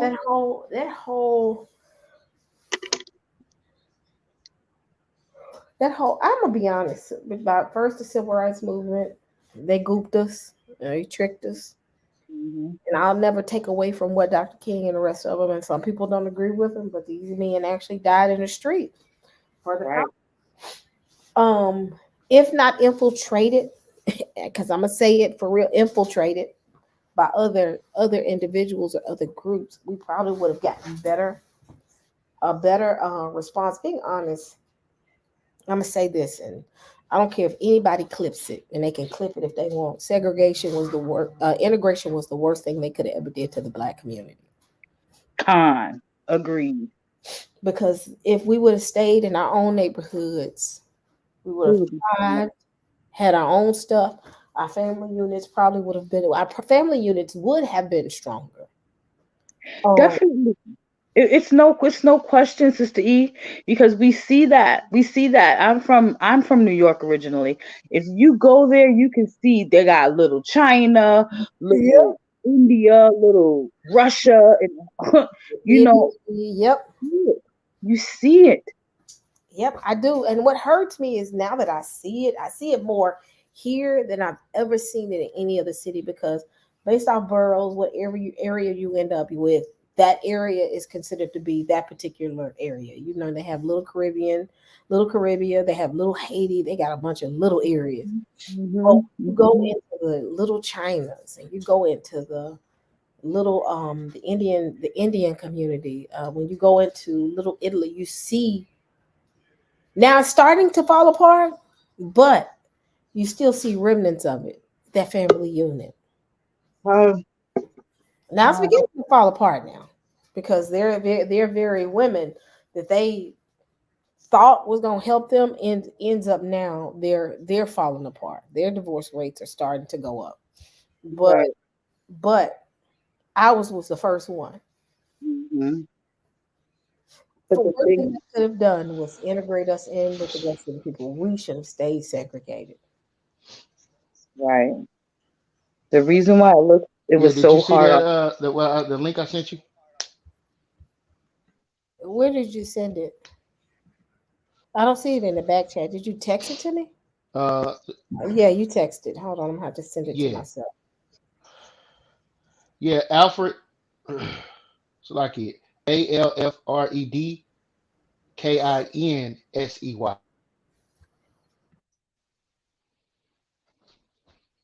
Oh, okay. Kinsey.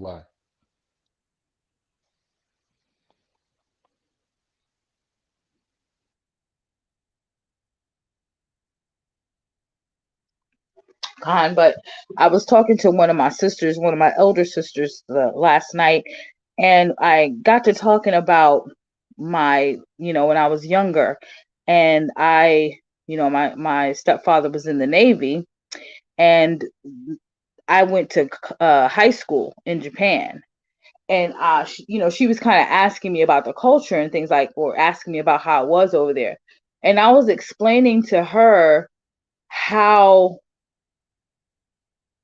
me understanding and coming into the knowledge of being an Israelite, like living in Japan, I understand the importance of actually being embedded in your culture and your culture. Like when you have your land, the Japanese people, they living in Japan, and their culture is embedded in everything that's going on.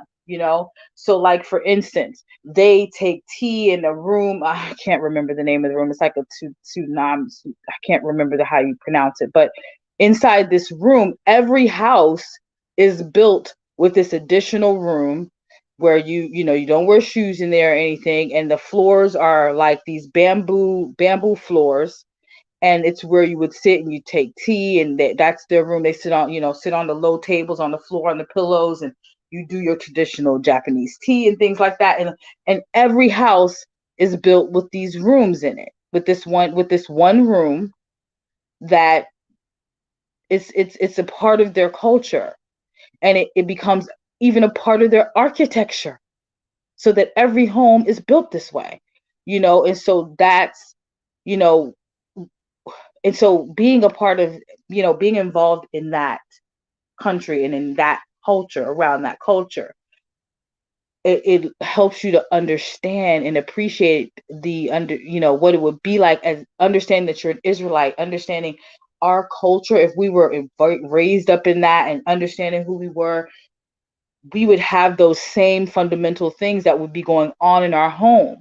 You know what I mean? We will be getting prepared for tabernacles during, and there would be things that were in our land that would be surrounded about being, getting ready for tabernacles, and the different holy days, like all of these things would just be a part of our community, because that's how it was supposed to be. And I've seen it in other cultures, you know so I just thought that was, but just here in we live in the United States, we just have mutated into whatever this is.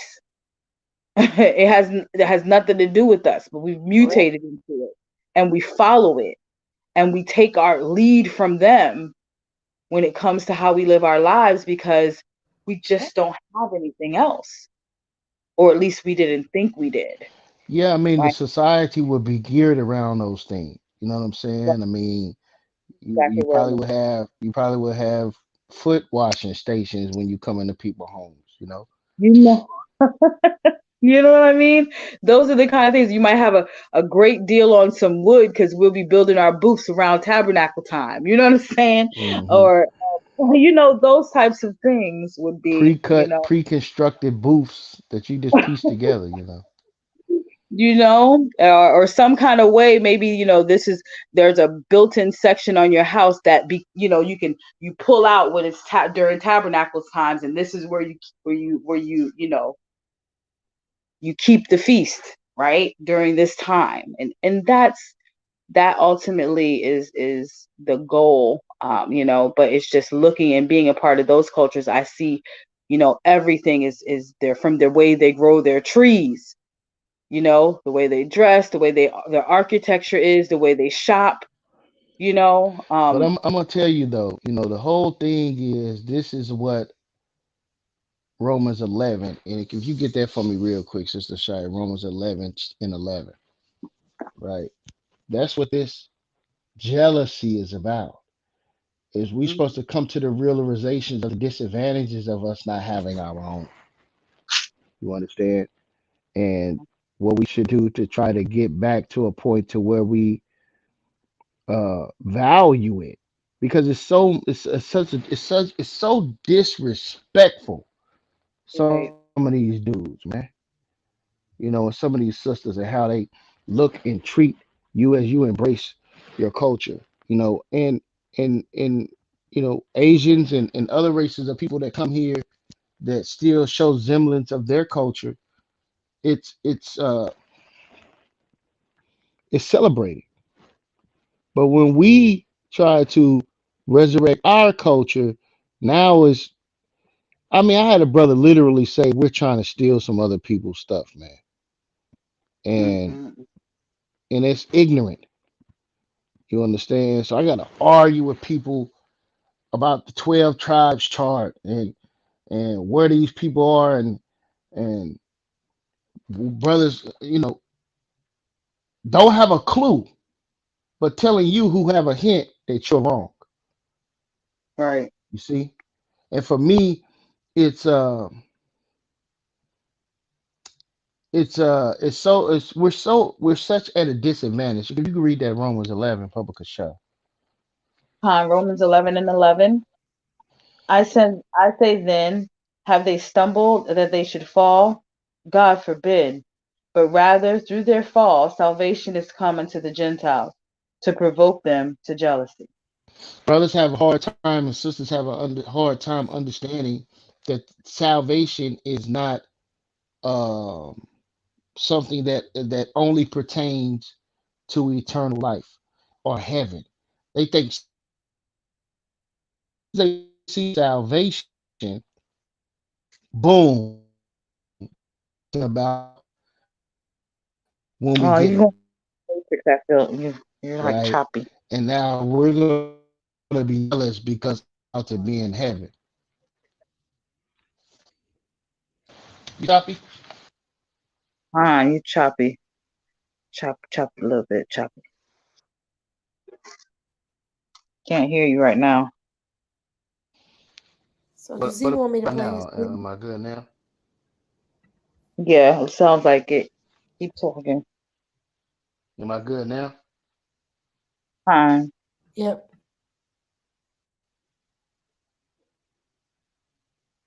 Nope. I can't hear nothing you saying now.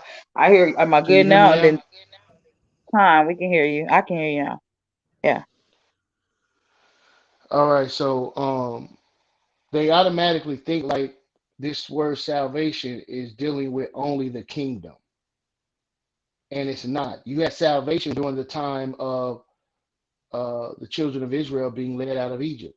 You had salvation during the time of Judges dealing with Samson, right? And some of the other judges, which were bringing forth what? Salvation unto the children of Israel. Well before any end time um, salvation that may come during our end time. So salvation has come unto the Gentiles to provoke them to jealousy, right? Is that what it say? Read it again. I say then, have they stumbled that they should fall? God forbid. But rather, through their fall, salvation is come unto the Gentiles, to provoke them to jealousy. Yeah, so this is to provoke us to jealousy. So when we look at what the sister was just saying about the importance of culture, I had a brother tell me earlier today, culture don't matter. Mm, And nobody's identified in culture, but culture is more than what you do. Culture is also some things that are within you. Like there are certain races of people that people classify as friendly, right? There's other races that people classify as more warrior-like, right? So there's whole races of people that are with certain classifications that's just within their reputation as a people based upon the character of the people, their religious expression, and their cultural expressions in which they interact with other races, right? So it's not just like your religion. Like it's more than that, right? Just simple things you do. Like you know how in France they have um, a thing where they kiss each other on both cheeks, like women kiss each other on both cheeks, right? Everybody don't do that. Like they do it in Central America, some of the Caribbean islands, they kind of do that some, but that's a cultural practice, right? So everybody don't do that. You don't find that normally here in America. Can you hear me clearly? on. Right. So as the Bible is saying that this would make us jealous once you have the rise of these Gentiles to their salvation, which is rulership and dominion, power and authority. Right. You have people that are rich but don't have power, don't have authority. Meaning, if you're living in the city of Los Angeles, California, and LeBron James, he's rich, but he don't have the authority to pull you over in the car and say, "Show me your ID," just because he's rich, right? Mm-hmm. So, Mm-hmm. so it has to be something that they're able to make laws and restrictions and systematic systems that they're able to develop to actually affect you, right? LeBron James don't have the power to do that, right? He would have to try to use some of his funds to obtain that through someone else, right? But this is what I'm referring to. Because read the next verse. Verse 12. Now, if the fall of them be the riches of the world, and the diminishing of them the riches of the Gentiles, how much more their fullness? So I have brothers want to take me to, oh, the riches is talking about, your spiritual riches. Nah, bro, this is literal money, wealth, power, prestige, based upon the fall or the subjugation of another people. When do we see that? We see that during the Greek occupation, Roman occupation, right?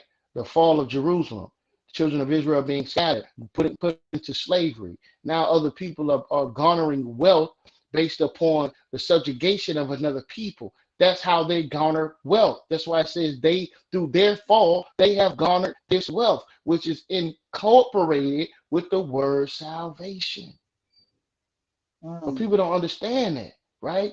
So now when we go to First Maccabees and we look and we see, okay, well, the king made a decree that all people are to abandon their religions and follow the religion of the king. Okay, that's authority. See? Mm-hmm. So now when we're examining these things, we're looking at what's going on with Romans. Oh, Romans is talking about the future, and the Gentiles here is the northern kingdom. It's ridiculous, especially when you take into consideration Luke chapter 22, verse 24, which says, Jerusalem shall be trodden down by the Gentiles. Well, the Gentiles are the northern kingdom. When did they trot down Jerusalem? When? Mm. Right? So anyway, I came to Romans to show that these things were is supposed to provoke us to jealousy. When are we supposed to be jealous? In the kingdom? So we're going to be Mm. in the kingdom with jealousy, right? Like we're going to be it's sitting there. The Lord allowed us, As hard as it is to make it into heaven, we make it in. Now we got the spirit of jealousy on us because other people are here. Man, if you don't stop the madness, man. Like, it's just hard for me to grasp some of these things because I'm seeing it clearly. For me, it's clear, but for other brothers, not so much. And I pray for these brothers continually, but this jealousy aspect is referring to us now. It's referring to us today. It's referring to us in 70 AD, right? 1 AD, first century, second century, third century, fourth century, seventh century, 10th century, 14th century, 16th century, 18th century, 19th century, 1980, 1990, 2000s. This is all your time of jealousy. You don't have your own time, your own autonomy. You don't have your own military. You don't have your own land. You don't have your own government body. You don't have your own flag. You have nothing that represents you. You're just a subclass race of people in second tier race of people in America. And then you have people that will argue that America is ours. No, America is not what we are as a race of people. China is a race of people. That's a race of people. Chinese, Arabs, in certain cities. These are races of people. See what I'm saying? So where's ours? We have none, and we're supposed to settle for that. Every single person that has ever told you it don't matter that you're an Israelite have settled for being a nigger, have settled for being a Negro, have settled for being African American. And what is that? That's nothing. That's another byword that was placed upon us as a people. I really pray that you brothers and sisters on this live are able to receive what I'm saying to you, man. Because this is what's happening to us as a people. You have been convinced that it's okay to be a nigger. That's all you will ever be. That's all you need to be. Don't worry about the past. You go to an African American museum here in America. Where does the museum begin at? Slavery. Wait a minute. We got history before that. We had history before that. What about that part? Oh, that don't matter. Here it is, 2022, and none of you brothers and sisters have went to the museum and said, hey, we got history before the slave ships. None of you, have you ever even thought about that? To go to the museum and say, hey, we have a history before that. No, you ain't did that because you don't give a damn. Excuse my language.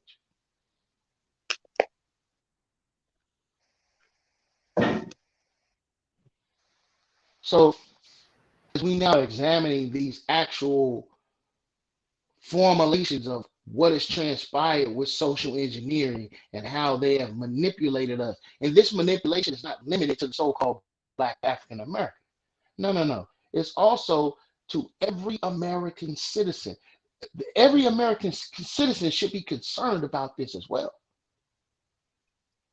The idea of feminism ain't just being played upon African Americans. That's being played on all American citizens. If you're an American citizen, you should be concerned. Have I been manipulated unawares? Now we see it permeating through our movies and media in the minds of our celebrities. And in the documentary in which we shared at Preceptikans on Clubhouse, you can go click on our audio called Social Engineering. When you click on that audio, you're going to see the formulation of what transpired within the 1900s, early 1900s, and how not just Black Americans, but the entire American society at large have been duped and manipulated in the guise of your goings, your day-to-day goings are being orchestrated for you. And that's why this book is prevalent, because as Sister Shia said regularly, like this book is prevalent now. even though it was written in 2012, it's prevalent. And people have no idea. And they will fight you tooth and nail to say, hey, uh, um, nobody's orchestrating anything, brother. That's conspiracy theories, brother. But yet there are key people, key organizations, people in think tanks, groups of people who have organized and have benefited from your ignorance. And now we're saying, wake up. Let's get back to the book if you don't mind. Um, did you want to go through this video thing right here? Oh yeah. Alfred Kensington and the sexual revolution. Yeah, play that. You're gonna see what kind of man this guy was. I'm not sure what his video is exactly about, but let's look at it. Make sure you put your fair use on. And now a page from our Sunday morning almanac, June 23rd, 1894, 125 years ago today. The day sex researcher Alfred Charles Kinsey was born in Hoboken, New Jersey. A trained biologist, Kinsey achieved fame, even notoriety, in the 1940s and 50s with a pair of best-selling books about male and female sexual behavior. Controversial research he defended on scientific grounds. I discovered that there was practically nothing known about human sexual behavior in comparison with what we knew about the sexual behavior of other animals. Kinsey based his eye-opening findings on thousands of personal interviews, training his researchers to first put their subjects at ease, as portrayed in the 2004 film Kinsey, starring Liam Neeson. If you ease in with innocuous questions, people forget they're giving sex histories.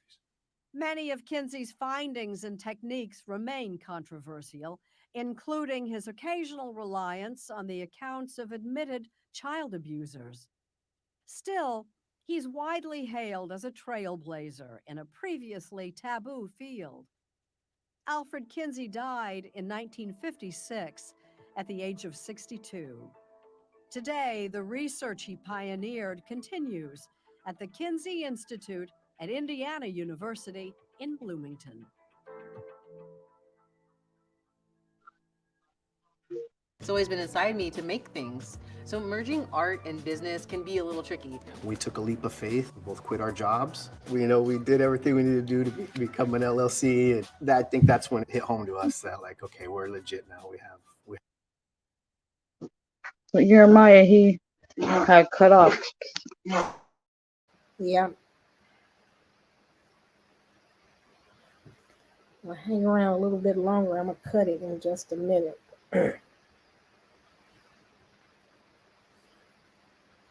You got anything else you want to read? I saw somebody in the chat say, when did feminism become communism and so I don't know, he said a couple other things, but the point that I was making with that was just that, like this, if let's say you want to poison someone, and let's say I can use poison gas, I can use poison like potion, like a liquid, you know what I'm saying, I can use poison in a powder form, but it's all poison and it's different. It may be a different form of poison, but ultimately the goal is to kill you or to destroy you. And that's the point that I'm making with feminism and communism. They're all working towards the same end goal. And that end goal is one religion, one God, one sex. Or what do they call male, female, one androgynous? No, like, you know what I'm saying? One I can't think of the word right now, but just one sex basically is what I'm trying to, is what that's the end goal for it. All of these different tools that they're using. So I do want to read some more, but I don't want to like get into the first part of the book if he's not here.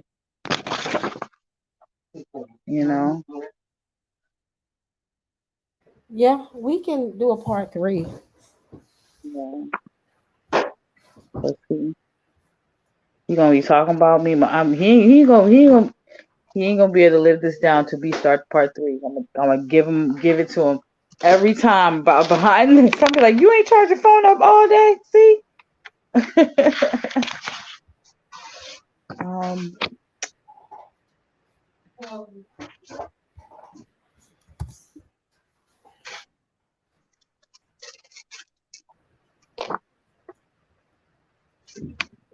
But again, this book is by Henry Mackau, who was really he was a writer and a Canadian writer, investigative reporter, I should say, um, with a PhD in philosophy,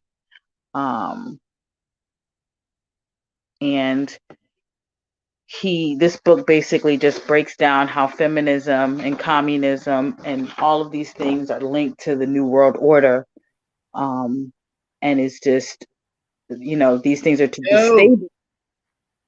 Oh, you're back. Shalom. Yep. Salakia, man. I apologize for all this Okay. stuff going on, man. Yeah. Did y'all see that video though? Yep. Um,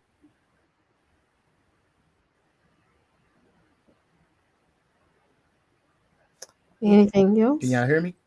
Yep.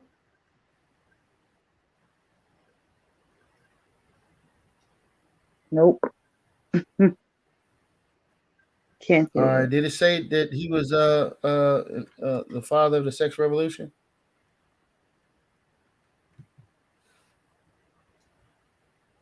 Which one? The I video? Yeah.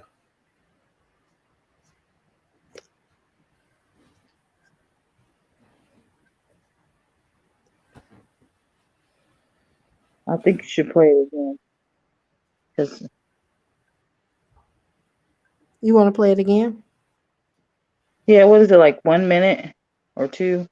Yeah, 1 minute.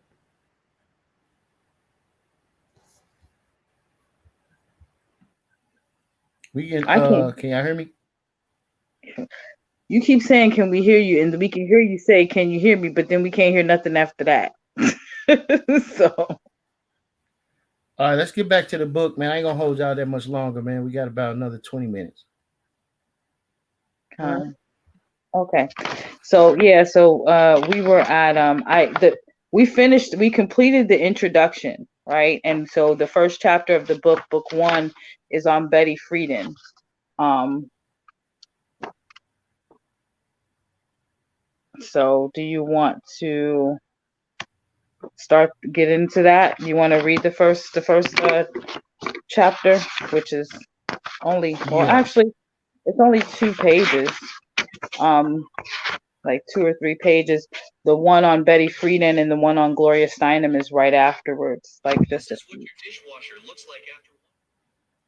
so you want to get okay, we'll just get into the book. All right, this is on Betty Friedman. Mommy was a commie. And it gives a quote Have by we defined what communism is? but I have the definition here.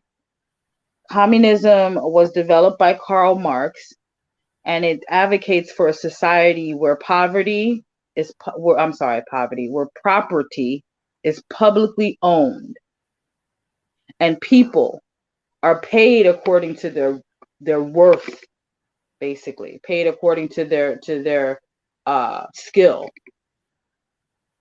basically. And that's what I found on the definition of communism. Did you want to add anything to that definition? Where everything is politically owned and are paid according to their worth. People were paid according to like their skill, their level of skill. So here, I'm gonna pull it up and I can read it directly from.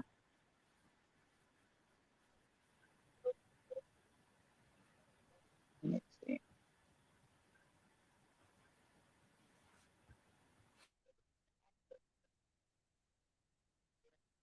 according to their abilities. Okay. It's a political theory derived from Karl Marx, advocating class war and leading to a society in which all property is publicly owned and each person works and is paid according to their abilities and needs. Anything else? That's it. For some reason, I thought commies are here. Come the commies. I thought they had something to do with Russia, man. I mean, I didn't know this was a ideology that was developed by Karl Marx. I've heard that before, Karl Marx, but okay, that's what communism is. Why did I think that was some sort of Russian thing? Because they were communists in Russia. You know what I'm saying? They were communist, a communist, I guess, country. But they, yeah, so it had something to do with them because they were communists, but they didn't, I guess, develop it necessarily. Oh, okay. Yeah, let's get into it.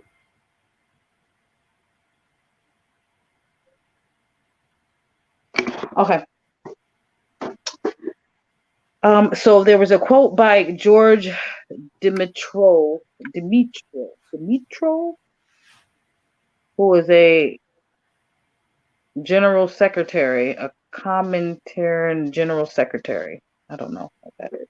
Comrades, you will remember the ancient tale of the capture of Troy. The attacking army was unable to achieve victory until, with the aid of the famous Trojan horse, it managed to penetrate to the very heart of the enemy camp. So this goes into Betty Friedan, and Betty Friedan, the founder of modern feminism, pretended to be a typical 1950s American mother who had a revelation that women like her were exploited and should seek independence and self-fulfillment in career. Friedan didn't say she had been a communist propagandist since her student days at Smith College, which was 1938 to 1942, and that the destruction of the family has always been central to the communist plan for world tyranny. See the Communist Manifesto. All right, Sister E, you put Charles West comment in the on the screen. Did you provide the link? Mr. West. Charles West. Comment on the screen. Oh, comment. Okay. German gotcha. Karl Marx. Go up. Right there, yeah. Oh, okay, so maybe Russia was the first communist state. Okay. Karl Marx was a German. Okay. The water. Salakia, sis, go ahead. Okay, and Salakia. Okay, the Communist Manifesto. Okay, Friedan dropped out of grad school to become a reporter for the Communist News Service. From 1946 to 1952, she worked for the newspaper of the United Electrical, Radio, and Machine Workers of America, the largest communist-led institution of any kind in the United States. In 1947, Congress targeted the UE as a communist front, and its membership began to steadily decline. Daniel Horowitz, a history professor at Smith, was impeccably liberal and feminist credentials documents all this in his book, Betty Friedan and the Making of the Feminine Mystique, The American Left, the Cold War, and Modern Feminism. Horowitz cites a union member who described how a communist minority seized control of the UE National Office, the executive board, the paid staff, the union newspaper, and some district councils and locals. Betty Friedan doesn't want anyone to know her radical antecedents. Throughout her career, she said she had no interest in the condition of women before her revelation. She refused to cooperate with Professor Horowitz and accused him of red baiting. Why? Because her book, The Feminist Mystique, would not have sold over 5 million copies if her subversive background were known. Communists operate by subterfuge, pretending to be just like us. This is the Popular Front strategy that consisted of starting idealistic sounding movements in order to ensnare well-meaning people, usually students, workers, women, artists, or intellectuals. The membership was ignorant that their organization was funded and controlled by people with a totally different agenda. This is also the principle behind Freemasonry, Zionism, and communism itself.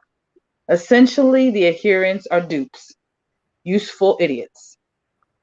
Will Munzberg, an early confidant of Lenin, organized the popular fronts in the 1920s and the 1930s and referred to them as my Innocence Club. He pioneered the protest march, the demonstration, the radical bookstore and publication, the arts festival, and the recruitment of celebrities, fellow travelers. In the words of historian Steve Koch, Munzberg was amazingly successful at mobilizing the intelligentsia of the West on behalf of moralistic set of political attitudes responsive to Soviet needs. In the progress, he organized and defined the entitled moral agenda of his era. In the process, he organized and defined the enlightened moral agenda of his era. Right. So you have people setting terms or setting goals of morality instead of us basing our morality on the Bible. You see? Mm-hmm. This is why it was important what he was saying earlier about the Luciferians, that they separate us from the ideology of the Bible so that they can frame their own reality and then have arguments about which one of their bases on reality should work best instead of us just simply following the Bible. You see that, right, Sister Shai? Fine. And I cannot put Right. anything in the chat. Salaki, I see it. Can you put the link to the book in the chat, somebody? Because if I try to put the link in, I don't know, but my phone will drop me out of StreamYard because I don't know what I'm doing. I just know how to click the link when it comes to StreamYard. But somebody asked for the link to the book. Again, the title of the book is Cruel Hoax, Feminism and the New World Order. If you type that into Amazon, it'll come right up. Cruel Hoax. Hoax is H is in happy, O is in open, A is in apple, X is in X-ray. Cruel Hoax, Feminism and the New World Order by Henry McCow, PhD. Okay. Any questions in the chat? They got questions? No, people are liking the information so far, it seemed like. Say they had some questions, sis?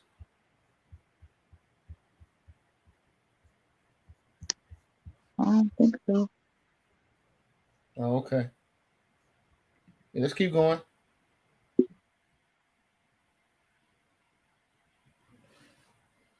All right, select you. Oh, where are we?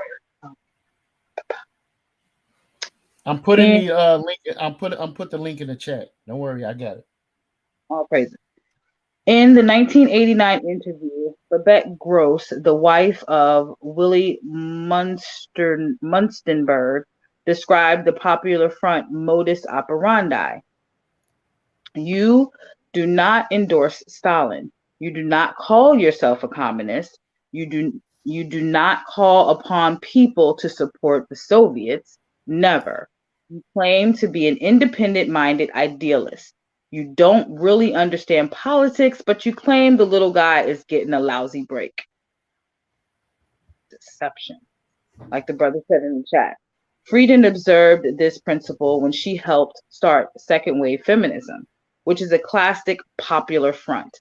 The very name, the woman's movement, and claim to be for equality are a smokescreen for a diabolical crusade to destroy the heterosexual family. For example, Friedrich Engels said, the first condition of the liberation of the wife is to bring the whole female sex back into public industry, and this in turn demands the abolition. I can't say the word. Demands the ablation of the monogamous family as the economic unit of society.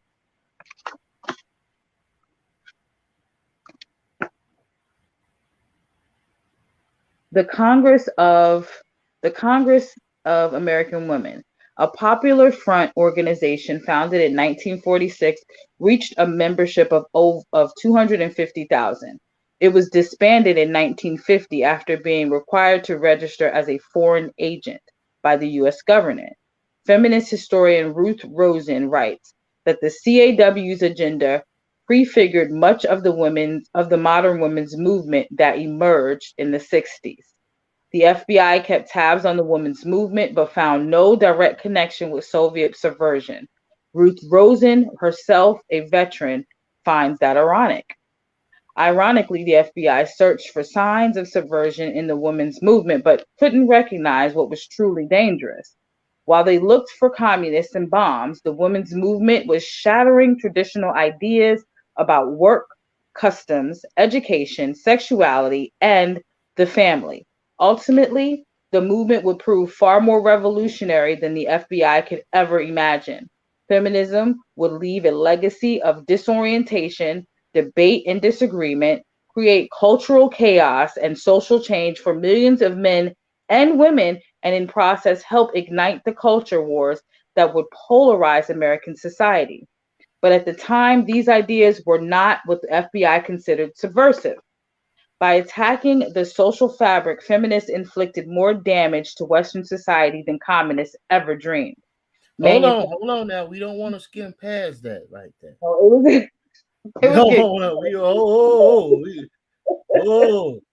We don't want to skim past. I need you to read that again. By attacking the social fabric, feminists inflicted more damage to Western society than communists ever dreamed. So let me tell you something, man. Shout out to my brother Lahab, man, because I gotta choose my words carefully, right? I have to choose my words. Hey, okay, listen. The idea of feminism as a whole, why would you guys say that it has caused problems in the family structure? I'm gonna let you women answer that question. I'm gonna start with you, Sister E. Are you there? Yes, I am. How has feminism hurt the family structure? I explained it earlier. It took the mother out of the house, and no longer is she a nurturer, but she's taken on the dominant role, which has ultimately confused the children into who is what within the family unit. That nurturing teaches the man to have that compassion as well. So it has affected our children in a great deal. And then some of the and I'm looking at things from the lens of someone who is a single parent. I'm a single parent. Stressful. It's very stressful. And the feminist movement sees this as, you're a strong woman, and I'm strong, but it makes you feel out of place because you're looking for that very protector to come and protect us. But I have to take the role as the protector and the nurturer, wear both hats, and it's stressful. There are days that I have to be the protector when I'm exhausted because I've been the nurturer. And the feminist movement will probably look at me like she's conquered or she's overcome her situation, or she should be. No, this isn't easy wearing both hats. There's no way to shut off for a minute or disconnect for a moment to allow the other parent to do what they're supposed to be doing. No, it's you 24/7. Now I praise God that Most High that I'm able to do it, and I won't take anything from it. But I just want to be their nurturer sometimes. Me being the protector and the nurturer is very stressful. So this feminist movement has literally made a woman lose her nurturing ways at times Her because you have, natural place. yes, which has caused, like I said, the children to be confused. Yeah, I So want you guys that's in the chat, for those that are still with us, man. Put in the comments why you, if you think feminism has hurt the family structure, right? If you think it's helped the family structure, you can put that in the comments too. Y'all talk to me, family, right? Y'all talk to me. We got some look like we got a infiltrator in the building. I don't know if you guys see that, but got a stranger on deck. The best of the best just entered, man. Oh my God, man! Who is this guy? Sister E, what we doing? Shalom, I talked about you. I talked about you behind your back, and Sister Shai too. While she up there hating, just to say so before I get in here, I can already see I didn't talk about y'all behind y'all back. You know what I'm saying? Violating Leviticus chapter 19, correct? Not violate, not violate. Just appreciate. All right. So, let me ask you: do you believe that feminism has hurt or helped the family structure?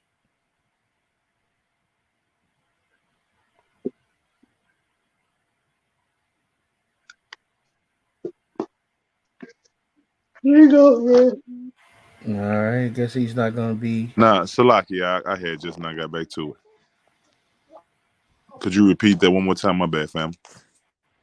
Do you believe that feminism has helped or hurt the family structure? Definitely hurt the family structure. Why is that? Mostly because I'm a male chauvinist, and oh my God! Please mute his mic. Mute his mic. Nah, man. I don't see any good coming out of that organization. I'm no expert in it, but I'm really looking forward to rewatching this video so I can get the fundamentals. And I know y'all did an excellent job, man. But from my understanding of what feminism is, it definitely has hurt the structure of the family, specifically the so-called African American family. All right, thank you for that, brother. Sister Shai.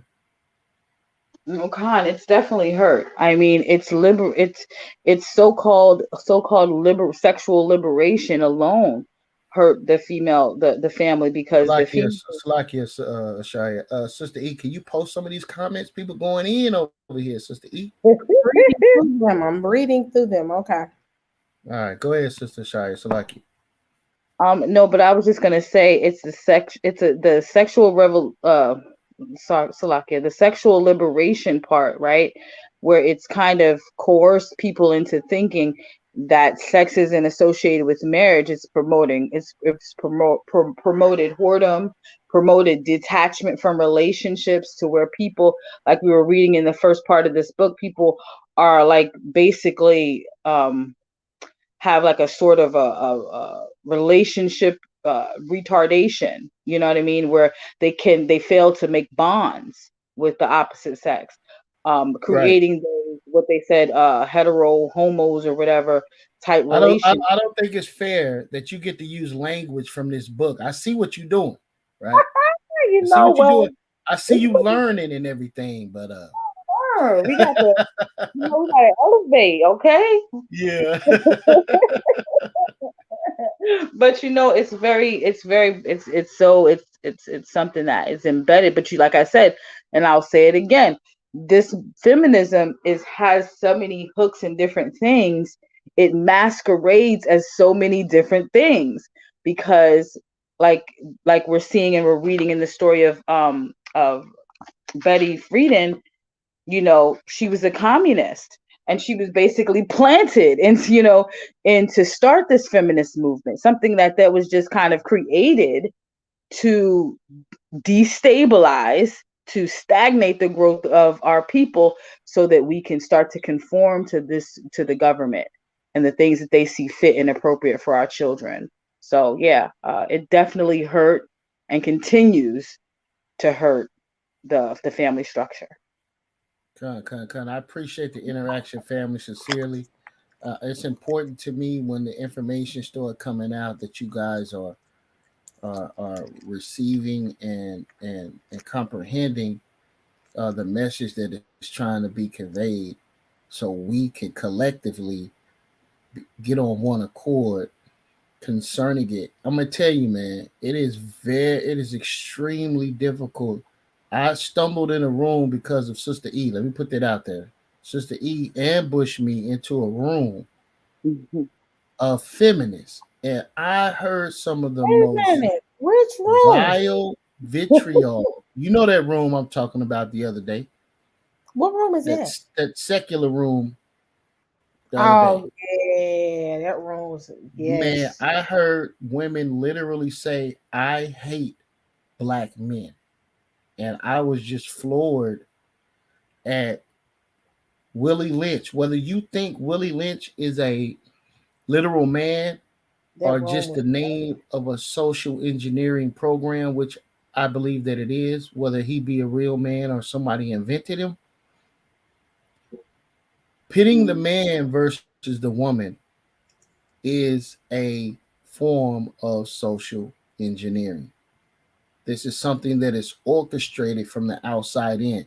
So if I come in here right now and Sister E like chocolate ice cream, and Sister Shia like strawberry ice cream, and then I make them argue about it, right? Like, well, tell us why you like why you like chocolate. Well, the flavor and the texture, and and then now they're on opposite sides of a spectrum, creating an invisible line of division Yep. for no reason. Just think if we had a gender war on the bottom of the slave ships. The woman is looking at the man and telling him, we're in this situation, it's your fault. The man looking at the woman, it's your fault, we're in a situation, but yet we're both enslaved. Makes no sense for us to start to war against each other. Yep. No one in that room could tell me our history before the slave ships, though. Correct.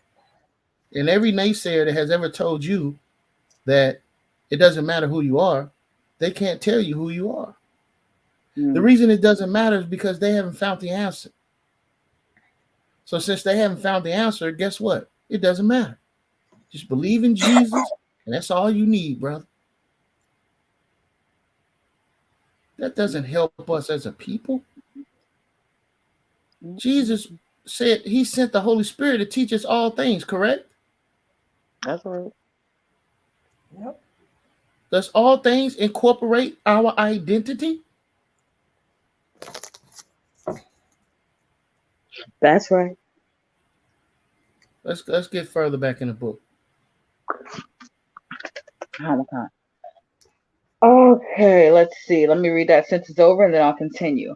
By attacking the social fabric, feminists inflicted more damage to Western society than communists ever dreamed.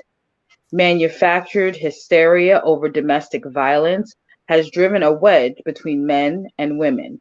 Women have been psychologically neutered. They are encouraged to pursue sex and career, not marriage and family. The feminist Trojan horse has proven extremely effective. The question is, why? How could a sick,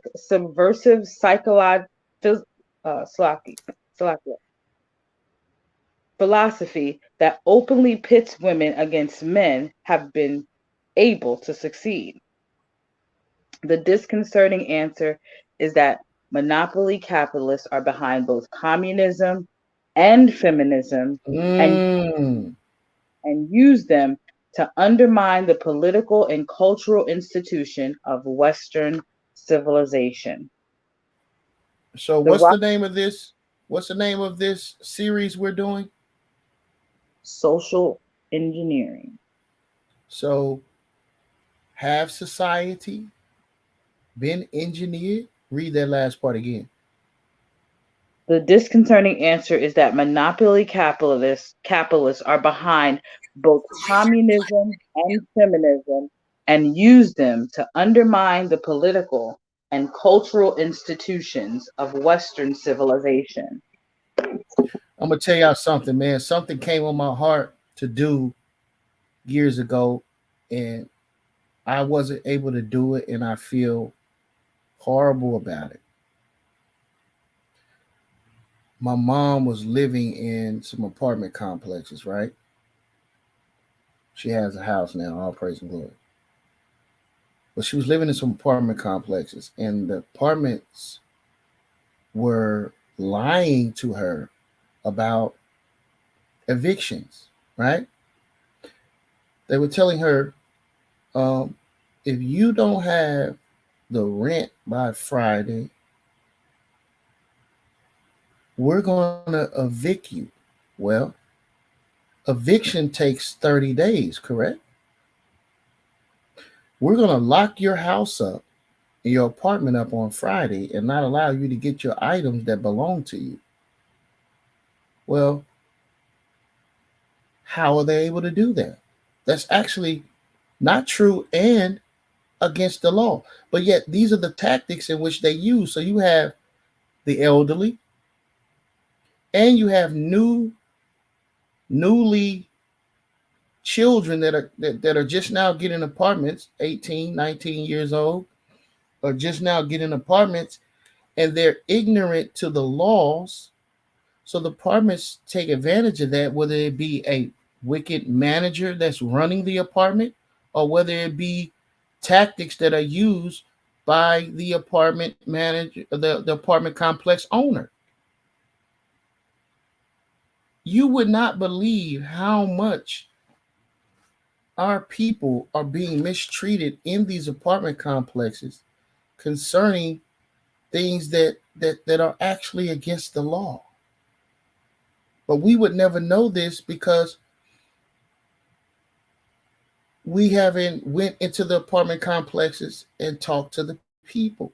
Now, what I wanted to do, Sister E, was I wanted to put together a research team, and I wanted to go door to door and interview everybody in the apartment complex. And I wanted to compile a study in my city on the actual treatment of these people when it comes to the threats that have been levied against them when they're unable to pay. And I think the study would reveal a lot of mistreatment versus what they would tell me versus telling a social worker, right? Do you think that is would you think that would be effective to do something like that? And you all could do things like this in your city, right? Do you think that collection of data would actually help the youth and the elderly in some of these low income apartments?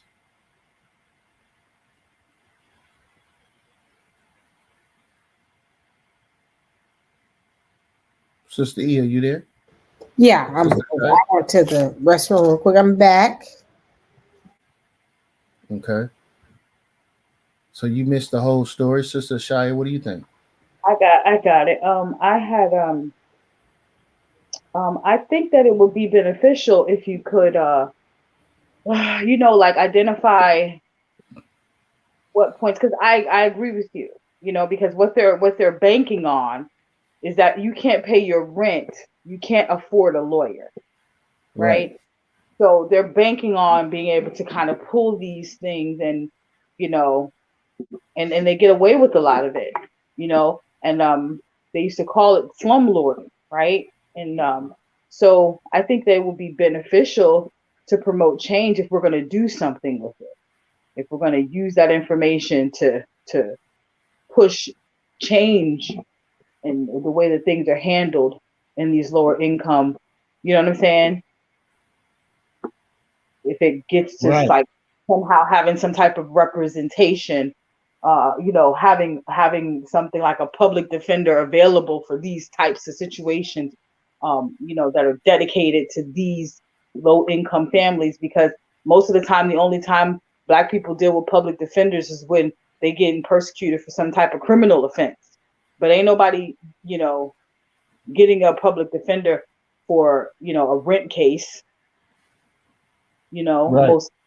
So, yeah, I think it would be beneficial if we could figure out a way to create a change in that system.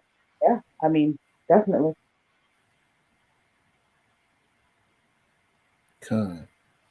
We'll talk about that more. I would want to get some counseling on how to go about doing it. I think it would be an effective means of collecting data that could be presented to, you know, certain authorities that could make a positive change in the experience that our youth and elderly are experiencing in some of these low income apartments. Mm-hmm. All right, we can get back to the book. We got about another 10 minutes, Sister E, if that's okay. There is. That's fine. That's fine. Yeah, because Gloria Steinem is like up next, but she's like, what is that, 4 pages? And I have so many highlights in this section that I think it's something we should probably talk about next time, because I feel like it's probably going to be a lot of stopping when I try to read these 4 pages, you know. And so yeah, but I only have like cool. So you want to end it here? Wait, I just have one paragraph to finish out Betty Friedan. Okay, cool. And so the Rockefeller Rothschild cartel own much of the world and naturally assume they should control it too. They own most of our politicians, media, and educators. Their goal is a new world order, aka globalization, in which they remake mankind to fit their nefarious ends. Wow. Betty Friedan, take a bow. So yeah, this book is something else. And I think people gonna be buying it after, because we was reading some really, you know, and I mean, this is just the first. We read the introduction, which introduces you to what's gonna kind of take you with, you know, kind of gives you a brief overview of the things that we're gonna tackle in this book. The one I read on Betty Friedan is literally the first chapter of the book. So people are like, what's the link? You know what I mean? And we haven't even gotten into the book yet. You know, this is just the first chapter. So yeah, I think it's just thought provoking, and it makes you you know, it really just is digging in deep and pulling back the veil. That's what I'm doing. Yeah. Well, all praise and glory, man. Again, I would like to apologize to the family for some of the inconsistencies of my technical difficulties over here, which are really my phone going dead. So you're good. About that too, because I will get with you. I just want you to know it's coming soon towards the end of the year.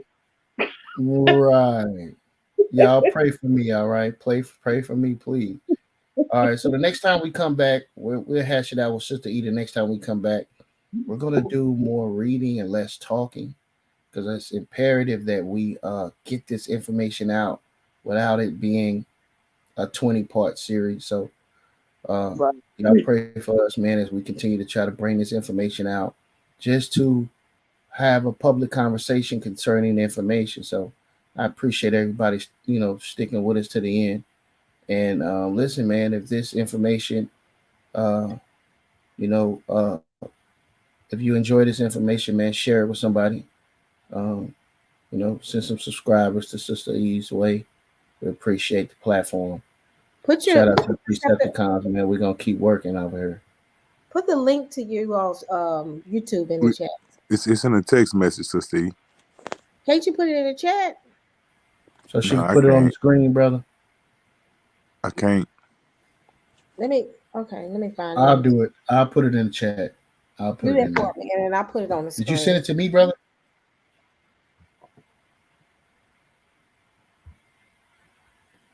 Send it to me, Sister E, if you Yeah, can. it's in there. I got to find it again. It was a while back, and because y'all horrible friends, that's how y'all treat me.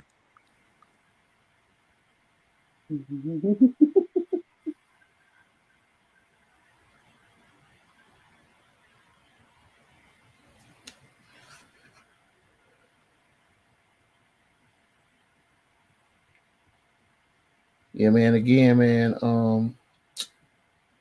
These things are and ideas are not coming from the layman, right? These are ideas that have been placed in front of us. They tell you, do you want a red apple or do you want a green apple? You didn't even know that you had an option to choose an orange or a pear or a plum. You didn't even know you had those options. All you can choose from is orange and red, and whatever you choose, green and red, whatever you choose, we're gonna make you fight over it. Mm-hmm. I don't want no apple. I want an orange. Is that okay? Mm.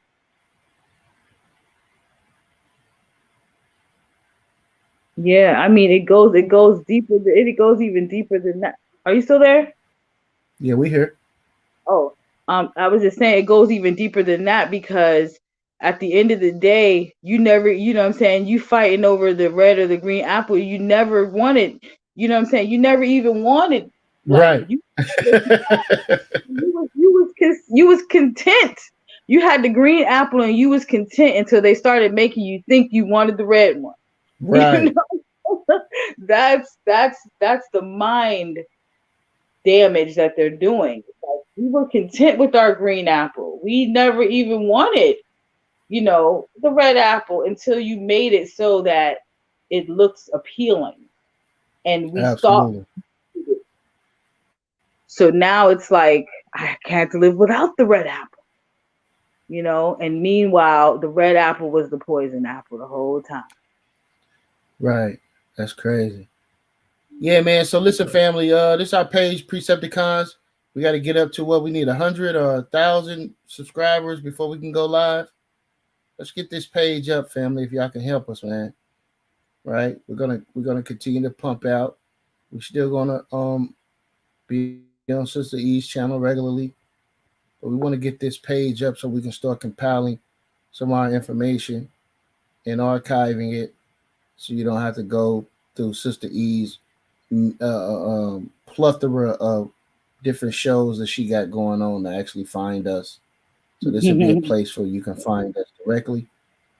Preceptikans. We're gonna keep pumping out this information. Man, listen, we got a major program coming up on Esau, man.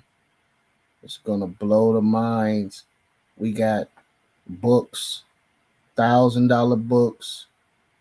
We just got a book that was $2,500, and these books just last year were $40. So it's shameful, right? Right now, these books cost that much, but we got the books, and we want to share it with you all, and more powerful information on the way. Look forward to social engineering part 3. We'll stand by. We'll be posting date and time very soon. Any last words, Sister Shai? No, all praise to the Most High. How about you, how shy? Thanks for the opportunity. All praise Abba Yahweh Shema Shek Yahweh. Brother Is, any last words before we get out of here, bro? Preceptikans in the building. All praise to the Most High. First thing first, all praise to the Most High.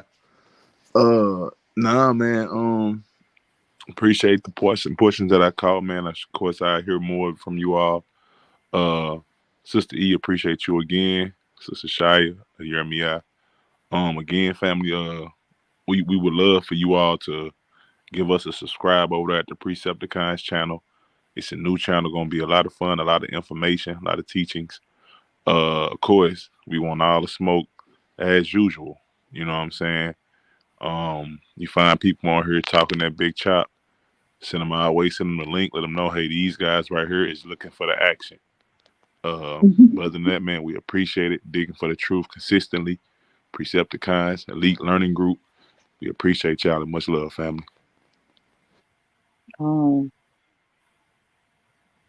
Thanks, family, for joining us. We've Oh yeah, enjoyed. one more thing, man. We the bullies. Just getting on YouTube. Don't let nobody tell you different. We the bullies. Yo, man, shout out to Hannah Yah, man. The revolution will not be televised, but the resurrection will. But the revelation will. Kind. All right, family. Thank y'all for joining us. Thanks everybody up here, Ashaya and Yurmiya and Is and Slick for coming up here and providing such good information, great information. Y'all stay tuned for part 3. And keep us in your prayers. Thank you, family. And y'all have a blessed Shabbat. All praises. Sis.